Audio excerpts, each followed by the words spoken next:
എൻ്റെ പേര് ബോണി സക്കറിയ. ഞാൻ അബുദാബിയിൽ നിന്നാണ് ഈ വീഡിയോ ചെയ്യുന്നത്. ഞാൻ ജീവിതത്തിൽ വളരെ ഏറ്റവും വിഷമകരമായ കുറേ സാഹചര്യങ്ങളെ അതിജീവിച്ചിട്ട് അതിൻ്റെ ഏറ്റവും ഒരു ഫൈനൽ എഡ്ജിലാണ് ഞാനിപ്പോൾ നിൽക്കുന്നത്. നമ്മളൊക്കെ വളരെയധികം സന്തോഷിക്കും ചില വ്യക്തികളെ കണ്ടുമുട്ടുമ്പോൾ. ഞാനതുപോലെ തന്നെ ഈ വ്യക്തി അറ്റ്ലീസ്റ്റ് പിറന്ന മണ്ണിൻ്റെ ഗുണമെങ്കിലും കാണിക്കും. അതിൻ്റെ ആ ഒരു സ്നേഹം, ഒരേ മണ്ണിൽ പിറന്നു, ഇത് പിറന്ന മണ്ണിൻ്റെ ഗുണമല്ല, ഒരു മണവുമില്ല എന്ന് മാത്രമല്ല, നമ്മൾ ചെറുപ്പം മുതൽ പറഞ്ഞിരിക്കുന്ന എല്ലാ ഇന്ത്യക്കാരും എൻ്റെ സഹോദരി സഹോദരന്മാരാണ്. അറ്റ്ലീസ്റ്റ് എന്തെങ്കിലും ഒന്ന് ഈ ഒരു വ്യക്തിയിൽ ഒന്നും ഞാൻ കാണുന്നില്ല. ഈ വ്യക്തിക്ക് നോട്ടം പണത്തിൽ മാത്രമാണ്. അത് ഏത് രീതിയിലാണെന്ന് എങ്ങനെയാണെന്നുള്ള ആ ഒരു ക്രെഡിബിലിറ്റിയോ ഒന്നും ഈ വ്യക്തിയിലില്ല. നമുക്ക് ദൈവം തരുന്ന അനുഗ്രഹങ്ങൾ. ഞാൻ രോഗബാധിതനായി ദീർഘനാൾ ലീവിലായിരുന്നു. അതെല്ലാം കഴിഞ്ഞിട്ട് വന്നൊരു ജോബാണ്. ജീവിതം വളരെയധികം പോരാടി തിരിച്ചു പിടിച്ചതിൻ്റെ ഒരു സന്തോഷത്തിൽ നിമിഷ നേരം കൊണ്ട് ഞാനൊരു ദുസ്വപ്നം കണ്ടതുപോലെ, ഇത് സ്വപ്നമാണോ യാഥാർത്ഥ്യമാണോ എന്ന് എനിക്കിപ്പോഴും വിശ്വസിക്കാൻ കഴിയുന്നില്ല. എൻ്റെ ലൈഫിൽ ഞാൻ ഏതൊരവസ്ഥ ഉണ്ടായാലും, എത്ര അധികം വിഷമകരമായ ഒരു സാഹചര്യം ഉണ്ടായാൽ പോലും ഞാനതിൽ നിന്ന് ഓവർകം ചെയ്തു വരുന്നതാണ് ഇമ്മീഡിയറ്റായിട്ട്. പക്ഷേ ഇത് എന്ത് സംഭവിച്ചു എന്നറിയാതെ, അതും മാക്സിമം ഇൻസൾട്ട് ചെയ്ത്, മാക്സിമം എൻ്റെ അവസരങ്ങളെല്ലാം നശിപ്പിച്ചിട്ട് അവസാനം എൻ്റെ ജീവിതം തന്നെ ഞാൻ ഒരിക്കലും എൻ്റെ ജീവിതം, ഞാൻ എത്ര പ്രതിസന്ധികളുണ്ടായാലും ഞാൻ ഒരിക്കലും ഈ ഒരു സ്റ്റേജിലേക്ക് ഞാൻ ചിന്തിക്കത്തില്ല. ഞാൻ എങ്ങനെയെങ്കിലും തിരിച്ചു പിടിച്ച് ഞാൻ പൊരുതി നേടുന്നവനാണ്. ഇത് ദൈവം നമ്മൾക്ക് തരുന്ന അനുഗ്രഹങ്ങളെ നശിപ്പിക്കുവാൻ വേണ്ടി നരകത്തിൻ്റെ കൊട്ടേഷൻ എടുത്തിട്ട് വരുന്ന ഇങ്ങനെ കുറച്ച് പേരുണ്ട്. നമ്മൾക്കറിയില്ല, ഇവരെ കാണുമ്പോൾ വളരെ ക്യൂട്ടായിരിക്കാം, വലിയ ഭാവവ്യത്യാസങ്ങളോ ഒന്നുമില്ലാതെ ഈ കൂട്ടരിരിക്കും. മൂങ്ങയെപ്പോലെ നിഗൂഢമായിരിക്കും ഈ കൂട്ടർ. വൈഫ് എന്നോട് ആദ്യം ചോദിച്ചു, ജോലിക്ക് പോയിട്ട് മാനേജർ എങ്ങനെയുണ്ട്, ആളെങ്ങനെയുണ്ട്? ഞാൻ പറഞ്ഞു, കണ്ടിട്ട് കുഴപ്പമൊന്നുമില്ല, കാണാൻ കൊള്ളാം, കുഴപ്പമൊന്നുമില്ല. അപ്പം വൈഫ് പറഞ്ഞു, അതല്ല ആളെങ്ങനെ? ഞാൻ പറഞ്ഞു, ഒരു വ്യക്തിയെപ്പറ്റി നമ്മൾ ഒരിക്കലും നമുക്ക് ആദ്യത്തെ ഇതിൽ ലുക്കിലൊന്നും നമുക്കൊന്നും മനസ്സിലാകത്തില്ലല്ലോ. ആളുടെ ഇടപെടലിൽ കൂടി നമുക്ക് മനസ്സിലാവും കുറച്ചെങ്കിലും. ഇങ്ങനെ നിഗൂഢമായിട്ടുള്ള ആൾക്കാരെ നമുക്ക് ഒട്ടും പിടികിട്ടില്ല. പക്ഷേ അന്ന് ഞാൻ വൈഫിനോട് പറഞ്ഞു, ഒരു കാര്യം ഞാൻ നോട്ടീസ് ചെയ്തു, ആളുടെ കണ്ണിൽ ഒരു കാരുണ്യവുമില്ല. അതന്ന് ഞാൻ വൈഫിനോട് പറഞ്ഞതാണ്. ഈ വ്യക്തിയെപ്പറ്റി മൂങ്ങയെപ്പോലെ നിഗൂഢമായിട്ടിരിക്കും. ആ കണ്ണുകളിലുണ്ട് എല്ലാ ക്രൗര്യതയും. കുറുക്കന്മാരുടെ കൂട്ട് കൗശല ബുദ്ധിക്കാരുമായിരിക്കും. ചെന്നായ്ക്കളെ പോലെ വേഷം മാറും, എന്തു ദുഷ്ടതയും ചെയ്യും. കഴുകന്മാരെ പോലെ പതിയിരിക്കും, ശവം കൊത്തിക്കീറുവാൻ. അങ്ങനെ ഒരു വ്യക്തിയാണിത്. അയാൾ എന്നെ അവിടുന്ന് ഒഴിവാക്കുവാൻ വേണ്ടി, കാരണം അയാളുടെ അടിമത്തത്തിന് ഞാൻ നിന്നു കൊടുത്തില്ല. അയാൾക്ക് അവിടെ വേണ്ടത് അടിമകളെയാണ്. ഞാൻ സീനിയർ അക്കൗണ്ടൻ്റായിട്ടാണ് ലാസ്റ്റ് കമ്പനിയിൽ നിന്ന് ഞാൻ മാറിയത്. ആ കമ്പനി ഞാൻ മെഡിക്കൽ ലീവിലായിരുന്നപ്പം പോലും ടോപ്പ് മാനേജ്മെൻറ്റ് എനിക്ക് ലാപ്ടോപ്പ് പറഞ്ഞ് വർക്ക് ഫ്രം ഹോമുള്ള ഓപ്ഷൻ എനിക്ക് തന്നതാണ്. ഞാൻ അവരോട് സ്നേഹപൂർവ്വം ഞാനത് നിരസിച്ചിട്ട് ഞാൻ പറഞ്ഞു, എന്നെക്കാട്ടിലും ഏജ്ഡ് ആയിട്ടുള്ളവർ, ആരോഗ്യ സംബന്ധമായിട്ട് പല ഇഷ്യൂസ് ഉള്ളവരും ഓഫീസുകളിൽ വന്ന് വർക്ക് ചെയ്യുന്നുണ്ട്. സൈറ്റിൽ പോയി വെയിലത്തും എല്ലാ ദുഷ്കരമായ ക്ലൈമറ്റിൽ നിന്ന് ജോലി ചെയ്യുന്നുണ്ട്. അപ്പോൾ എനിക്ക് മാത്രമായിട്ട് വേണ്ട. ഞാൻ പലതവണ അവരോട് പറഞ്ഞ് സ്നേഹപൂർവ്വം ഞാനത് റിഫ്യൂസ് ചെയ്യുകയായിരുന്നു. അവർ പറഞ്ഞ്, കാരണം സാലറി ഇല്ലാതെ എത്ര നാൾ. അത് കഴിഞ്ഞിട്ട് ആ കമ്പനിയുടെ ഓഫീസ് സ്റ്റാഫിനെയെല്ലാം, സൗദിയിലെയും ഇവിടുത്തെ UAE-യിലെയും എല്ലാ ഓഫീസ് സ്റ്റാഫിനെയും ഞങ്ങളുടെ ഇന്ത്യ ഓഫീസിലേക്ക് ട്രാൻസ്ഫർ ചെയ്യുകയായിരുന്നു. മറ്റ് രാജ്യങ്ങളിലൊക്കെ കുഴപ്പമില്ല. അപ്പം അവർ പറഞ്ഞു, ഏത് രാജ്യങ്ങളിലോട്ട്? കുറേ രാജ്യങ്ങളിലുണ്ട്, എവിടെ വേണമെങ്കിലും ട്രാൻസ്ഫർ തരാം. ഈ ദീർഘനാളുകളായിട്ട് ഇവിടെ വർക്ക് ചെയ്തതല്ലേ, മറ്റ് ഏത് റീജിയനിൽ വേണമെങ്കിലും ട്രാൻസ്ഫർ തരാം, വേണമെങ്കിൽ ഇന്ത്യയിലോട്ട് വേണമെങ്കിലും തരാം, എങ്ങനെ വേണമെങ്കിലും ചെയ്യാമെന്ന് പറഞ്ഞു. അതായത് ഞാൻ അവിടുന്ന് പോരുന്നതിൻ്റെ തലേ ദിവസം വരെയും എന്നോട് പറഞ്ഞു, വളരെയധികം പറഞ്ഞു. അപ്പോഴും എനിക്ക് കോൺഫിഡൻസ് ഉണ്ടായിരുന്നു ഞാനിവിടെ തന്നെ കണ്ടിന്യൂ ചെയ്യാമെന്നുള്ളത്. ഞാനെപ്പോഴും എനിക്കിവിടെ ലയബിലിറ്റീസ് ഉണ്ടായിരുന്നു. ഓൾറെഡി എനിക്ക് ഹൗസ് റെൻറ്റ്, ബാങ്ക്, മറ്റ് വിധത്തിലുള്ള കടങ്ങൾ എല്ലാം ഉണ്ടായിരുന്നു. ഞാൻ അവരോട് പറഞ്ഞു, ഒരിക്കലും ഞാൻ ഇവരെ ആരെയും വഞ്ചിച്ചുകൊണ്ടോ അല്ലെങ്കിൽ തന്നെയും ഞാൻ ഒരിക്കലും ഇവിടുന്ന് വിട്ടുപോകാൻ ആഗ്രഹിക്കുന്നില്ല. ഞാൻ ഇവിടെ തന്നെ കണ്ടിന്യൂ ചെയ്യുകയാണ്. ഞാൻ വേറെ കമ്പനിയിൽ നോക്കുകയാണ്. അപ്പോഴും പറഞ്ഞു, എന്തെങ്കിലും ആവശ്യങ്ങളുണ്ടെങ്കിൽ എന്തെങ്കിലും ഉണ്ടെങ്കിൽ ഞങ്ങളെ സമീപിക്കാം, തീർച്ചയായിട്ടും സമീപിക്കാം. അപ്പോൾ എനിക്ക് അവസരങ്ങളുണ്ടായിരുന്നു. ഓഗസ്റ്റ് 2023 ഓഗസ്റ്റ് 3 എൻ്റെ വിസ എക്സ്പയർ ആകുമായിരുന്നു. ആ ടൈം നോക്കി എനിക്ക് വേറെ 4 കമ്പനികളിലോളം അവസരങ്ങളുണ്ടായിരുന്നു, ഓഫേഴ്സ് ഉണ്ടായിരുന്നു, വേറെ കമ്പനികളുടെ ഉണ്ടായിരുന്നു. ഞാൻ ഈ കമ്പനിയിൽ കയറി കഴിഞ്ഞിട്ടും എനിക്ക് കോളുകൾ വന്നിട്ടുണ്ടായിരുന്നു. ആ ഒരു അവസരത്തിൽ ഓഗസ്റ്റിൽ തന്നെയാണ് ഈ അവസരവും വന്നത്. ഇതെൻ്റെ ഫാദർ ഇൻ ലോ കെയർ ഓഫാണ്. ഫാദർ ഇൻ ലോയോടുകൂടി വർക്ക് ചെയ്ത ഒരാളാണ്. ഈ ഒരു വ്യക്തിയെക്കാട്ടിലും ടോപ്പ് പൊസിഷനിലാണ്, ആ ഗ്രൂപ്പിൻ്റെ പൊസിഷനിലുള്ള ഒരാളാണ് എന്നെ റെക്കമെൻഡ് ചെയ്ത് എനിക്ക് ജോബ് വന്നത്. ഞാനപ്പം മറ്റവസരങ്ങളുമായിട്ട് താരതമ്യം ചെയ്ത് നോക്കിയപ്പോൾ ഒന്നാമത് ഫാദർ ഇൻ ലോ പറഞ്ഞത്, ഫാദർ ഇൻ ലോയുടെ ദീർഘനാളത്തെ എഫേർട്സിൻ്റെ ഫലമായിട്ടാണ് എനിക്ക് ജോബ് കിട്ടിയത്. വളരെ വർഷങ്ങളായിട്ട് പറയുന്നുണ്ടായിരുന്നു. ഇതൊന്നും ഞാൻ അറിയുന്നില്ലായിരുന്നു. അതിൻ്റെ ഒരു സന്തോഷം. അപ്പം ഞാനിത്, അതുമാത്രമല്ല ഇവിടുത്തെ ഏറ്റവും വലിയൊരു ഗ്രൂപ്പ്, അപ്പം ഞാൻ ധൈര്യപൂർവ്വം ഞാനിത് കൈ കൊടുക്കുകയായിരുന്നു. ഞാൻ ജോലിക്ക് കയറിയപ്പോൾ മുതൽ ഈ ഒരു വ്യക്തി എന്നെ പ്രൊവോക്ക് ചെയ്യാനും മാക്സിമം ഇൻസൾട്ട് ചെയ്യാനും, ജോലി തരാതെ ഫസ്റ്റ് ഡേയിൽ ലാപ്ടോപ്പ് തന്നത് കോൺഫിഗർ ചെയ്യാനാണെന്ന് പറഞ്ഞു പോയി, സിസ്റ്റം ഇല്ലാതെ ഐഡിയലായിട്ട് ഇരുത്തുകയായിരുന്നു. ജോലി ചോദിക്കുമ്പോഴും ഇയാളുടെ ഒരു അസിസ്റ്റൻ്റ് ഉണ്ട്, ഇയാളുടെ റൈറ്റ് ഹാൻഡ്, ഷറാസ് ഖാൻ എന്നാണ് ആളുടെ പേര്. ആളാണ് ഇയാളുടെ കൊട്ടേഷൻ വർക്കും ഇയാളുടെ PR വർക്കും എല്ലാം ചെയ്യുന്നത്. അയാളോട് വർക്ക് ചോദിക്കുമ്പോഴത്തേക്ക് എനിക്ക് ഫയലിംഗ് വർക്ക്, ഓഫീസ് ബോയെ വിളിച്ചിട്ട് അസിസ്റ്റ് ചെയ്യാൻ പറയുക. നെക്സ്റ്റ് ഡേയിൽ, ഫസ്റ്റ് ഡേയിൽ ഞാൻ അവിടെ അക്കൗണ്ട്സ് ടീമിൻ്റെ കൂടെ ആയിരുന്നു ഇരുന്നത്, ഫൈനാൻസ് ടീമിൻ്റെ കൂടെ ഇരുന്ന എന്നെ സെക്കൻഡ് ഡേയിൽ. അപ്പം എനിക്ക് ഓൾറെഡി ഒരു അക്കൗണ്ടൻറ്റും എൻ്റെ കൂടെ ഉണ്ടായിരുന്നു. ആൾ പ്രീവിയസ് വൗച്ചേഴ്സൊക്കെ എനിക്ക് ഞാൻ ആളുടെ നിന്ന് പ്രീവിയസ് പഴയ വൗച്ചേഴ്സൊക്കെ എടുത്ത് നോക്കുന്നുണ്ടായിരുന്നു, സിസ്റ്റത്തിൽ ചെയ്യുന്നതും എല്ലാം. ഞാനിങ്ങനെ നല്ലൊരു ഇതിൽ സ്റ്റാർട്ട് ചെയ്തതാണ്. സെക്കൻഡ് ഡേയിൽ എന്നെ അടുത്തൊരു കോർണറിലേക്ക്, അഡ്മിനിസ്ട്രേഷൻ്റെയൊക്കെ ലാസ്റ്റ് ഒരു കോർണറിലേക്ക്, ഒരു സൈഡ് മുഴുവനും ബോക്സ് ഫയൽസ്, ആ ഒരു കോർണറിലേക്ക് മാറിയിരിക്കാൻ എന്നോട് പറഞ്ഞു. ഒരാഴ്ച കഴിഞ്ഞ് നോക്കിയപ്പം എൻ്റെ ആ സീറ്റിൽ വേറൊരു പുതിയൊരു കാൻഡിഡേറ്റ് വന്നിരിക്കുന്നു. എനിക്കൊന്നും മനസ്സിലാകുന്നില്ലായിരുന്നു. എല്ലാ തരത്തിലും ഇൻസൾട്ട് ചെയ്യാൻ നോക്കുമായിരുന്നു. അത് കഴിഞ്ഞിട്ട് ഞാൻ ഈ ഫ്രിജോ ഫ്രാൻസിസ് എന്ന് പറഞ്ഞ ആളാണ് ഈ ഫൈനാൻഷ്യൽ കൺട്രോളർ, ഇതിൽ മെയിൻ കഥാപാത്രം. ഈ ഒരു വ്യക്തിയോട് ഞാൻ ചോദിച്ചു, എനിക്ക് അറ്റ്ലീസ്റ്റ് സൈറ്റ് വിസിറ്റ് ചെയ്യലും താ, കാരണം ഇങ്ങനെ ഓഫീസിൽ അറ്റ്മോസ്ഫിയറിൽ ഞാൻ ഐഡിയലായിട്ട് ഇരുന്നിട്ടില്ല. ഓഫീസ് അറ്റ്മോസ്ഫിയർ വളരെ സൈലൻറ്റ്, നല്ലൊരു അറ്റ്മോസ്ഫിയറാണ്. ബാക്കി എല്ലാവരും ഇരുന്ന് വർക്ക് ചെയ്യുന്നു, ഞാൻ മാത്രം അവിടെ ഇരുന്ന്. എനിക്ക് ഇങ്ങനത്തെ ഒരു എക്സ്പീരിയൻസ് ഇല്ല, ഒരു ഓഫീസ് അറ്റ്മോസ്ഫിയറിൽ ഐഡിയലായിട്ട് ഇരുന്നിട്ടുള്ളത്. അപ്പോൾ ഞാൻ അയാളോട് ചോദിച്ചു, അറ്റ്ലീസ്റ്റ് ഞാനൊരു സൈറ്റ് വിസിറ്റ് എന്തെങ്കിലും. അപ്പം പറഞ്ഞു ഇയാളെ കൂട്ടിയിട്ട് പോകാൻ, അതായത് ഇയാളുടെ റൈറ്റ് ഹാൻഡ് ഷറാസ് ഖാൻ. അയാളോട് പോയി ചോദിക്കുമ്പോഴത്തേക്ക് അയാൾ ഓരോ എക്സ്ക്യൂസ് പറയുക, ഡ്രൈവർ ഇല്ല, ഇനി സമയങ്ങളുണ്ടല്ലോ. അയാൾക്ക് മെയിൻ ഉദ്ദേശം എന്ന് പറഞ്ഞു കഴിഞ്ഞാൽ മാക്സിമം ഇൻസൾട്ട് ചെയ്യുക, പ്രൊവോക്ക് ചെയ്യുക. അറ്റ്ലീസ്റ്റ് ഒരു പേപ്പർ ഉള്ളപ്പം പോലും അയാളുടെ പുറകിലായിരിക്കും ചിലപ്പം ബോക്സ് ഫയൽ ഇരിക്കുന്നത്. അത്രയും ഓഫീസിൽ ഇരുന്ന് തന്നെ വിളിച്ചു കഴിഞ്ഞിട്ട് വന്ന് ഫയൽ ചെയ്യാൻ പറയും. ഈ ഒരു വ്യക്തി ഷറാസ് ഖാൻ എന്ന് പറഞ്ഞ വ്യക്തി വളരെയധികം വിനയാന്വിതൻ. ഞാൻ ആദ്യം ഓർത്തു, ഒരു മനുഷ്യന് ഇത്രയധികം വിനയം പാടുണ്ടോ? പുള്ളി സൗണ്ട് വരെ അത്രയും അഡ്ജസ്റ്റ് ചെയ്തിട്ടാണ് പുള്ളിയുടെ എന്ത് ചോദിച്ചെന്ന് പറഞ്ഞാലും ഫ്രിജോ ഫ്രാൻസിസ് എന്നേ പുള്ളി പറയത്തുള്ളൂ. ഏത് കാര്യത്തിനാണെങ്കിലും ഫ്രിജോ ഫ്രാൻസിസ് എന്നുള്ള ഒറ്റ പേര് മാത്രം. ഞാൻ അവിടുത്തെ സെക്കൻഡ് ഡേയിൽ എന്നെ അവിടുന്ന് സീറ്റ് മാറ്റി ഇരുത്തിയപ്പം തന്നെ ഞാൻ അവരോട് ചോദിച്ചു, ആളോട് ഞാൻ ചോദിച്ചു, ഇവിടെ ഓഫീസിൽ എന്നെ ഇൻട്രൊഡ്യൂസ് ചെയ്തില്ലല്ലോ, കാരണം പഴയ ഓഫീസുകളിലൊക്കെ ഞാൻ കണ്ടിട്ടുണ്ട്, ഏതൊരു സ്റ്റാഫ് വന്നെന്ന് പറഞ്ഞാലും മറ്റുള്ളവർക്ക് പരിചയം, കാരണം അവിടുത്തെ ടോപ്പ് മാനേജ്മെൻറ്റ്, അവിടെ ഡയറക്ടർ, CEO ഒത്തിരി പേരുണ്ട്. അപ്പം പറഞ്ഞു, വേണ്ട, എല്ലാം ഫ്രിജോ ഫ്രാൻസിസ് അറിഞ്ഞാൽ മതി. ഞാനത് ഓർക്കുകയാണ്, പുള്ളി എല്ലാം ഒരു നിഗൂഢത. എന്നിട്ട് ഈ വ്യക്തിയാണ് എൻ്റെ ഫ്രണ്ടിലിരുന്ന് സ്മോക്ക് ചെയ്തത്. എൻ്റെ ഫ്രണ്ടിലിരുന്ന് ഓഫീസിലിരുന്ന്, അത് ഇലക്ട്രോണിക് സിഗരറ്റാണ്. ഇലക്ട്രോണിക് സിഗരറ്റിലെ നിക്കോട്ടിൻ പെർസെൻറ്റേജ് മറ്റ് നോർമൽ സിഗരറ്റിനെക്കാട്ടിലും എത്രയോ ഉയർന്ന തോതിലാണ്. അപ്പം ആരാണ് ഇയാൾക്ക് അതിനുള്ള പെർമിഷൻ കൊടുത്തത്?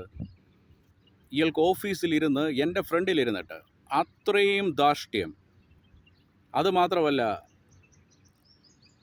പാല് കൊടുത്ത കൈക്ക് കടിക്കുക എന്ന് പറഞ്ഞ് കേട്ടിട്ടില്ലേ? അതുപോലെ തന്നെ അയാൾ അവിടുത്തെ ആൾക്കാരെ പറ്റി എന്നോട് പറയുന്നതും, അതും ഞാനൊരു പുതുതായിട്ട് അവിടെ ജോലിക്ക് ചെയ്യുന്ന ഒരാളോട് എങ്ങനെങ്കിലും ഞാൻ പോകാൻ വേണ്ടി അയാൾ നന്ദി കേടെന്ന് പറഞ്ഞാൽ അതിൻ്റെ അങ്ങേയറ്റത്തെ ആ ഒരു സമയത്താണ് ഞാൻ ഈ ഒരു വ്യക്തിയെപ്പറ്റി ആലോചിച്ചത്. ഒരു ക്രെഡിബിലിറ്റി ഇല്ലാത്ത, ഒരർഹതയുമില്ലാത്ത. എനിക്ക് സംശയമുണ്ടായി. ഞാൻ സത്യം പറഞ്ഞു കഴിഞ്ഞാൽ ഫാദർ ഇൻ ലോയുടെ കെയർ ഓഫും ഇങ്ങനത്തെ ഇതായതുകൊണ്ടാണ്. അല്ലെങ്കിൽ ആ ഒരു നിമിഷം തന്നെ ഞാൻ ചോദിച്ചേനെ, ഇങ്ങനെ ഇരുന്ന് സാലറി മേടിക്കുവാൻ നിങ്ങൾക്ക് നാണമാകുന്നില്ലേ? എനിക്ക് നിങ്ങളുടെ ക്വാളിഫിക്കേഷനിൽ തന്നെ അയാൾ ഏത് ക്വാളിഫൈഡ് ആണെന്ന് എനിക്കറിയത്തില്ല. അയാളുടെ അഹങ്കാരം എന്ന് പറഞ്ഞു കഴിഞ്ഞാൽ അതിൻ്റെ അങ്ങേയറ്റത്തെ അഹങ്കാരം. ഞാൻ ഫയലിംഗ് വർക്കുകൾ മാത്രമേ എനിക്ക് തരുന്നുള്ളൂ, എന്താണ് നിങ്ങളുടെ പ്രശ്നം? അയാൾ ഒരു ദിവസം വിളിച്ചിട്ട്, ഇയാൾ ഷറാസ് ഖാനുമായിട്ട് എന്നെ അകത്തോട്ട് വിളിച്ചിട്ട് ഞാൻ പറഞ്ഞു, എനിക്ക് എന്തെങ്കിലും ഒരു സെക്കൻഡ് ഒരു പഴയ ഒരു ഡെസ്ക്ടോപ്പെങ്കിലും എന്തെങ്കിലും എക്സൽ വർക്കുകളോ എന്ത് വേണമെങ്കിലും ഞാൻ ചെയ്യാം. കാരണം ഐഡിയലായിട്ടിരിക്കുന്ന വർക്ക് ചോദിക്കുമ്പോൾ ഫയലിംഗ് വർക്കുകൾ മാത്രമേ എനിക്ക് കിട്ടുന്നുള്ളൂ. അതെന്ന് പറഞ്ഞാൽ വൺസ് വീക്കിലി 1 ടൈം എത്ര ടൈം എല്ലാവരുടെയും ടേബിളിൽ ഇരിക്കുന്ന ഡോക്യുമെൻറ്റ്സ് ഫയൽ ചെയ്യാനുണ്ടാവും. മാക്സിമം ഒരു 30 മിനിറ്റ്സ്. ബാക്കി ടൈമെല്ലാം ഞാൻ ഐഡിയലായിട്ടിരിക്കുക. അപ്പോൾ ഇയാളുടെ റൂഡായിട്ടുള്ള ഫസ്റ്റ് ഇയാളുടെ അത്രയും നേരവും വളരെയധികം ഇതായിട്ടിരുന്ന് അധികം ചിരിക്കത്തുമില്ല, ഒന്നും ഓവർ എക്സ്പ്രഷനും ഇല്ല, ഒന്നുമില്ല, വികാര വിക്ഷോഭങ്ങളൊന്നുമില്ലാതെ വളരെ സൗമ്യനുമല്ല എന്നാൽ അത്ര കർക്കശക്കാരനുമല്ല എന്നുള്ള രീതിയിൽ ഇരുന്ന വ്യക്തി വളരെ റൂഡായിട്ട്, ഞങ്ങൾ പറയുന്ന ജോലി നീ ചെയ്യണം, നീയല്ല തീരുമാനിക്കേണ്ടതെന്ന്. പിന്നെ എന്തിനാണ് ഇവർ ഓഫർ ലെറ്റർ തരുന്നത്? അപ്പോൾ ഇവിടുത്തെ എസ്റ്റാബ്ലിഷ്ഡ് റൂൾസ് ആൻഡ് റെഗുലേഷൻസിനെ പോലും കാരണം ഇവിടെ UAE എന്ന് പറഞ്ഞ രാജ്യത്ത് ലേബർ ഇവിടുത്തെ ലേബർ ഡിപ്പാർട്ട്മെൻറ്റ് അത്രയും സ്ട്രോങ് ആണ്. അപ്പോൾ എന്തിനാണ് എനിക്ക് അക്കൗണ്ടൻ്റ് എന്നുള്ള പോസ്റ്റ്? ഞാൻ സീനിയർ അക്കൗണ്ടൻ്റ് ആയിട്ടാണ് പ്രീവിയസ് കമ്പനിയിൽ നിന്ന് ഞാൻ 18 വർഷം സർവീസ് ഉണ്ട് എനിക്ക്. പിന്നെ എന്തിനാണ് എന്നെ അക്കൗണ്ടൻ്റായിട്ട് എടുത്തത്? എന്നിട്ട് പറയുന്ന ഏത് ജോലിയും ഞാൻ അവിടെ ചെയ്യണമെന്ന്. അപ്പോൾ വേണ്ടത് അവിടെ ഒരു അടിമയാണ്, വേണ്ടത് ഒരു സെർവൻറ്റിനെയാണ്. അപ്പോൾ മനസ്സിലായി ഞാൻ ഒരിക്കലും ഒരു അടിമപ്പണിക്ക് ഞാൻ നിന്ന് കൊടുക്കത്തില്ലെന്നുള്ളത്. എന്നിട്ടാണ് ഇയാളുടെ അനുഭവങ്ങൾ, ദുരനുഭവങ്ങളെ പറ്റി എന്നോട് പറഞ്ഞത്. അതെനിക്ക് വേറെ ആളോട് ഷെയർ ചെയ്യാൻ പറ്റത്തില്ല. അത് കഴിഞ്ഞിട്ടാണ് എന്നോട് പറഞ്ഞത്, നീ ആലോചിക്കുക, നിനക്ക് എപ്പം വേണമെങ്കിലും പോകാം, എപ്പം വേണമെങ്കിലും പോകാം, നീ എക്സ്പീരിയൻസ്ഡ് ആയിട്ടുള്ള ആളാണ്. അപ്പോൾ മനസ്സിലായി ഒരു കാരണവശാലും ഞാൻ ഇവർക്ക് യോജിച്ച ഒരു അടിമയായി അവിടെ നിൽക്കത്തില്ലെന്ന് മനസ്സിലായി. അത് കഴിഞ്ഞിട്ടാണ് വെർബലി പറഞ്ഞ് എന്നെ ഒഴിവാക്കിയത്. മാനേജ്മെൻറ്റ് ഹാസ് ഡിസൈഡഡ് എന്ന് പറഞ്ഞിട്ട്. ഞാനത് കഴിഞ്ഞിട്ട് CEO കാണണം. എനിക്ക് എൻ്റെ ഓഫർ ലെറ്റർ സൈൻ ചെയ്ത് അപ്രൂവ് ചെയ്ത ആൾ CEO ആണ്, അവിടെ തന്നെ ഇരിപ്പുണ്ട്. ഞാൻ അടുത്ത് പെർമിഷൻ ചോദിച്ചു. അപ്പോൾ ഒരു കാരണവശാലും തന്നില്ല. എന്തുകൊണ്ട് തന്നില്ലെന്നുള്ളത് എനിക്കും അറിയാം, അയാൾക്കും അറിയാം. ഞാൻ CEO അടുത്ത് ചെന്ന് കഴിഞ്ഞാൽ ഞാൻ ആ കാര്യങ്ങളെല്ലാം പറയും. മേ ബി ഇപ്പോൾ ഫ്രിജോ ഫ്രാൻസിസ് ഇപ്പം വേറെ എവിടെയെങ്കിലും ജോലിക്ക് കയറുമായിരിക്കാം, അല്ലെങ്കിൽ നാട്ടിലിരുന്നതിന്. അപ്പം എന്നോടത് പറഞ്ഞു. ഇതുപോലെ വേറെ എത്ര പേരോട് ഇനി പറയും? സ്വന്തം നേട്ടത്തിന് വേണ്ടി എന്തും ചെയ്യുന്നൊരു വ്യക്തി. അപ്പോൾ ആകെ നോട്ടമുള്ളത് സാലറി മാത്രമേ, കിട്ടുന്ന പൈസയോട് മാത്രമേ ഉള്ളൂ. അപ്പം പിന്നെ ചിന്ത സ്വന്തം വീട്ടുകാരും, സ്വന്തം ഫാമിലി, മറ്റുള്ളവരുടെ ഫാമിലിയെ പറ്റി. ഞാൻ അയാളോട് പറഞ്ഞു, ഈ ഒരു ജോലി എനിക്ക് ഈ നിമിഷം പോയാൽ, കാരണം ഇത്രയും നാൾ ഹോൾഡ് ചെയ്തിട്ട് ഈ ഒരു അവസരത്തിൽ എൻ്റെ അവസരങ്ങളെല്ലാം നശിപ്പിച്ചിട്ട് ഈ ഒരു സമയത്ത് നിങ്ങൾ ഈ ജോലികൾ എനിക്ക് നിഷേധിച്ചാൽ ഇത് വലിയൊരു ഡിസാസ്റ്റർ ആകും. എൻ്റെ വൈഫ് ഇത് കേട്ടപ്പോൾ ഹേർട്ട് പാൽപിറ്റേഷൻസായി വളരെയധികം ഭാരപ്പെടുന്നു, ആളുടെ മനോനില തെറ്റിക്കൊണ്ടിരിക്കുന്നു. അപ്പോൾ പറഞ്ഞു, നീ ഞാനുമായിട്ട് എന്തെങ്കിലും ബന്ധമുണ്ടോ, നീ ഞാനുമായിട്ട് എന്തെങ്കിലും റിലേഷനുണ്ടോ, പിന്നെ ഞാൻ ഇതൊക്കെ കേൾക്കണം? അപ്പോൾ അയാളുടെ ചിന്തയിൽ എന്താണ്? ഞാനുമായിട്ട് എന്തെങ്കിലും റിലേഷൻ ഉണ്ടായിരുന്നെങ്കിൽ, അയാളുടെ കെയർ ഓഫിലായിരുന്നു ഞാനെങ്കിൽ, ഞാൻ എന്ത് തെറ്റ് ചെയ്തെങ്കിലും അയാൾ ക്ഷമിച്ചേനെ, സഹിച്ചേനെ. അപ്പോൾ അയാൾ ആ ഒരു സ്ഥാനത്തിരിക്കാൻ അർഹനാണോ? ഇത്രയധികം ഓഫീസിലിരുന്ന് സ്മോക്ക് ചെയ്യുക, മേലധികാരികളെ പറ്റി പറയുക, അതും പുതുതായിട്ട് ഓഫീസിൽ വന്ന ഒരാളോട്. എനിക്ക് അയാൾ പറഞ്ഞ ആ ഒരു കാര്യം എനിക്ക് വേറെ ഒരാളോട് ഷെയർ ചെയ്യാൻ പറ്റത്തില്ല. അതുകൊണ്ടാണ് ഞാൻ CEO കാണാൻ ശ്രമം നടത്തിയത്. അതുകൊണ്ട് ഒരിക്കലും ഇയാൾ അനുവദിച്ചില്ല. അപ്പോൾ ഇയാളുടെ ഫാമിലിയെ പറ്റി മാത്രമേ ചിന്തയുള്ളൂ. ഞാനിപ്പോൾ അവരെ പറ്റി ഓർത്ത് സഹതപിക്കുന്നു. ചെയ്യുന്ന ഈ ഒരു വഞ്ചനയിൽ കൂടി സമ്പാദിക്കുന്ന ഈ ഒരു കാശിൻ്റെ ഇതിലാണല്ലോ അവരും ജീവിക്കുന്നത്. അതിൻ്റെ പങ്ക് പറ്റിയാണല്ലോ ആ ഒരു പാപത്തിൻ്റെ, ഈ ഒരു ശാപങ്ങളുടെ എല്ലാം. ഇപ്പം ഞാൻ അയാളോട് പറഞ്ഞു, ഞാനെന്നൊരു വ്യക്തി ഈ ലോകത്തുനിന്ന് പോയി കഴിഞ്ഞാൽ, എന്നെ ഡിപ്പെൻഡ് കഴിയുന്ന എൻ്റെ വൈഫ്, ആളുടെ മനോനില തെറ്റുക. ഇപ്പം തന്നെ തെറ്റിക്കഴിഞ്ഞു. ഈ ഒരു വിഷയം അറിഞ്ഞപ്പോൾ തൊട്ട് വൈഫിന് കംപ്ലീറ്റ് ഇതും പോയി. ഒന്നും മിണ്ടുന്നില്ല, ഒന്നുമില്ല, ഡിപ്രഷൻ മൂഡിലാണ്. ഇയാൾക്കൊന്നും വിഷയമല്ല. അപ്പോൾ ഈ ഒരു ശാപം, ഇതിൻ്റെ എല്ലാം അവരോടാണ് പങ്കുപറ്റുന്നത്. ഈ ചെയ്യുന്ന വീരകൃത്യങ്ങളുടെ എല്ലാം. CEO കാണാൻ എന്നെ അനുവദിച്ചില്ല. ഞാൻ ഓരോ ദിവസം അവിടെ ചെല്ലുമ്പോഴും ഇയാളുടെ അസ്വസ്ഥത, ആ ഒരു വിഭ്രാന്തി, മുഖത്തെ വിഭ്രാന്തി കാണുന്നുണ്ടായിരുന്നു.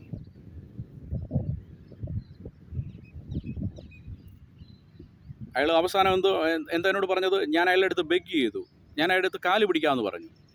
അപ്പോഴെല്ലാം അയാൾ എൻ്റെ ദൗർബല്യത്തെ അയാൾ എൻ്റെ ആ ഒരു എന്താ പറയുന്നത്, എൻ്റെ അത്രയും ആ ഒരു താഴ്ന്ന ഒരു അവസ്ഥ, എൻ്റെ ആ ദാരുണമായ ഒരു അവസ്ഥ, എൻ്റെ ആ ഒരു ദൗർബല്യത്തെ പോലും അയാൾ മുതലെടുക്കാനാണ് നോക്കിയത്. അയാൾ പരിഹസിക്കുകയായിരുന്നു.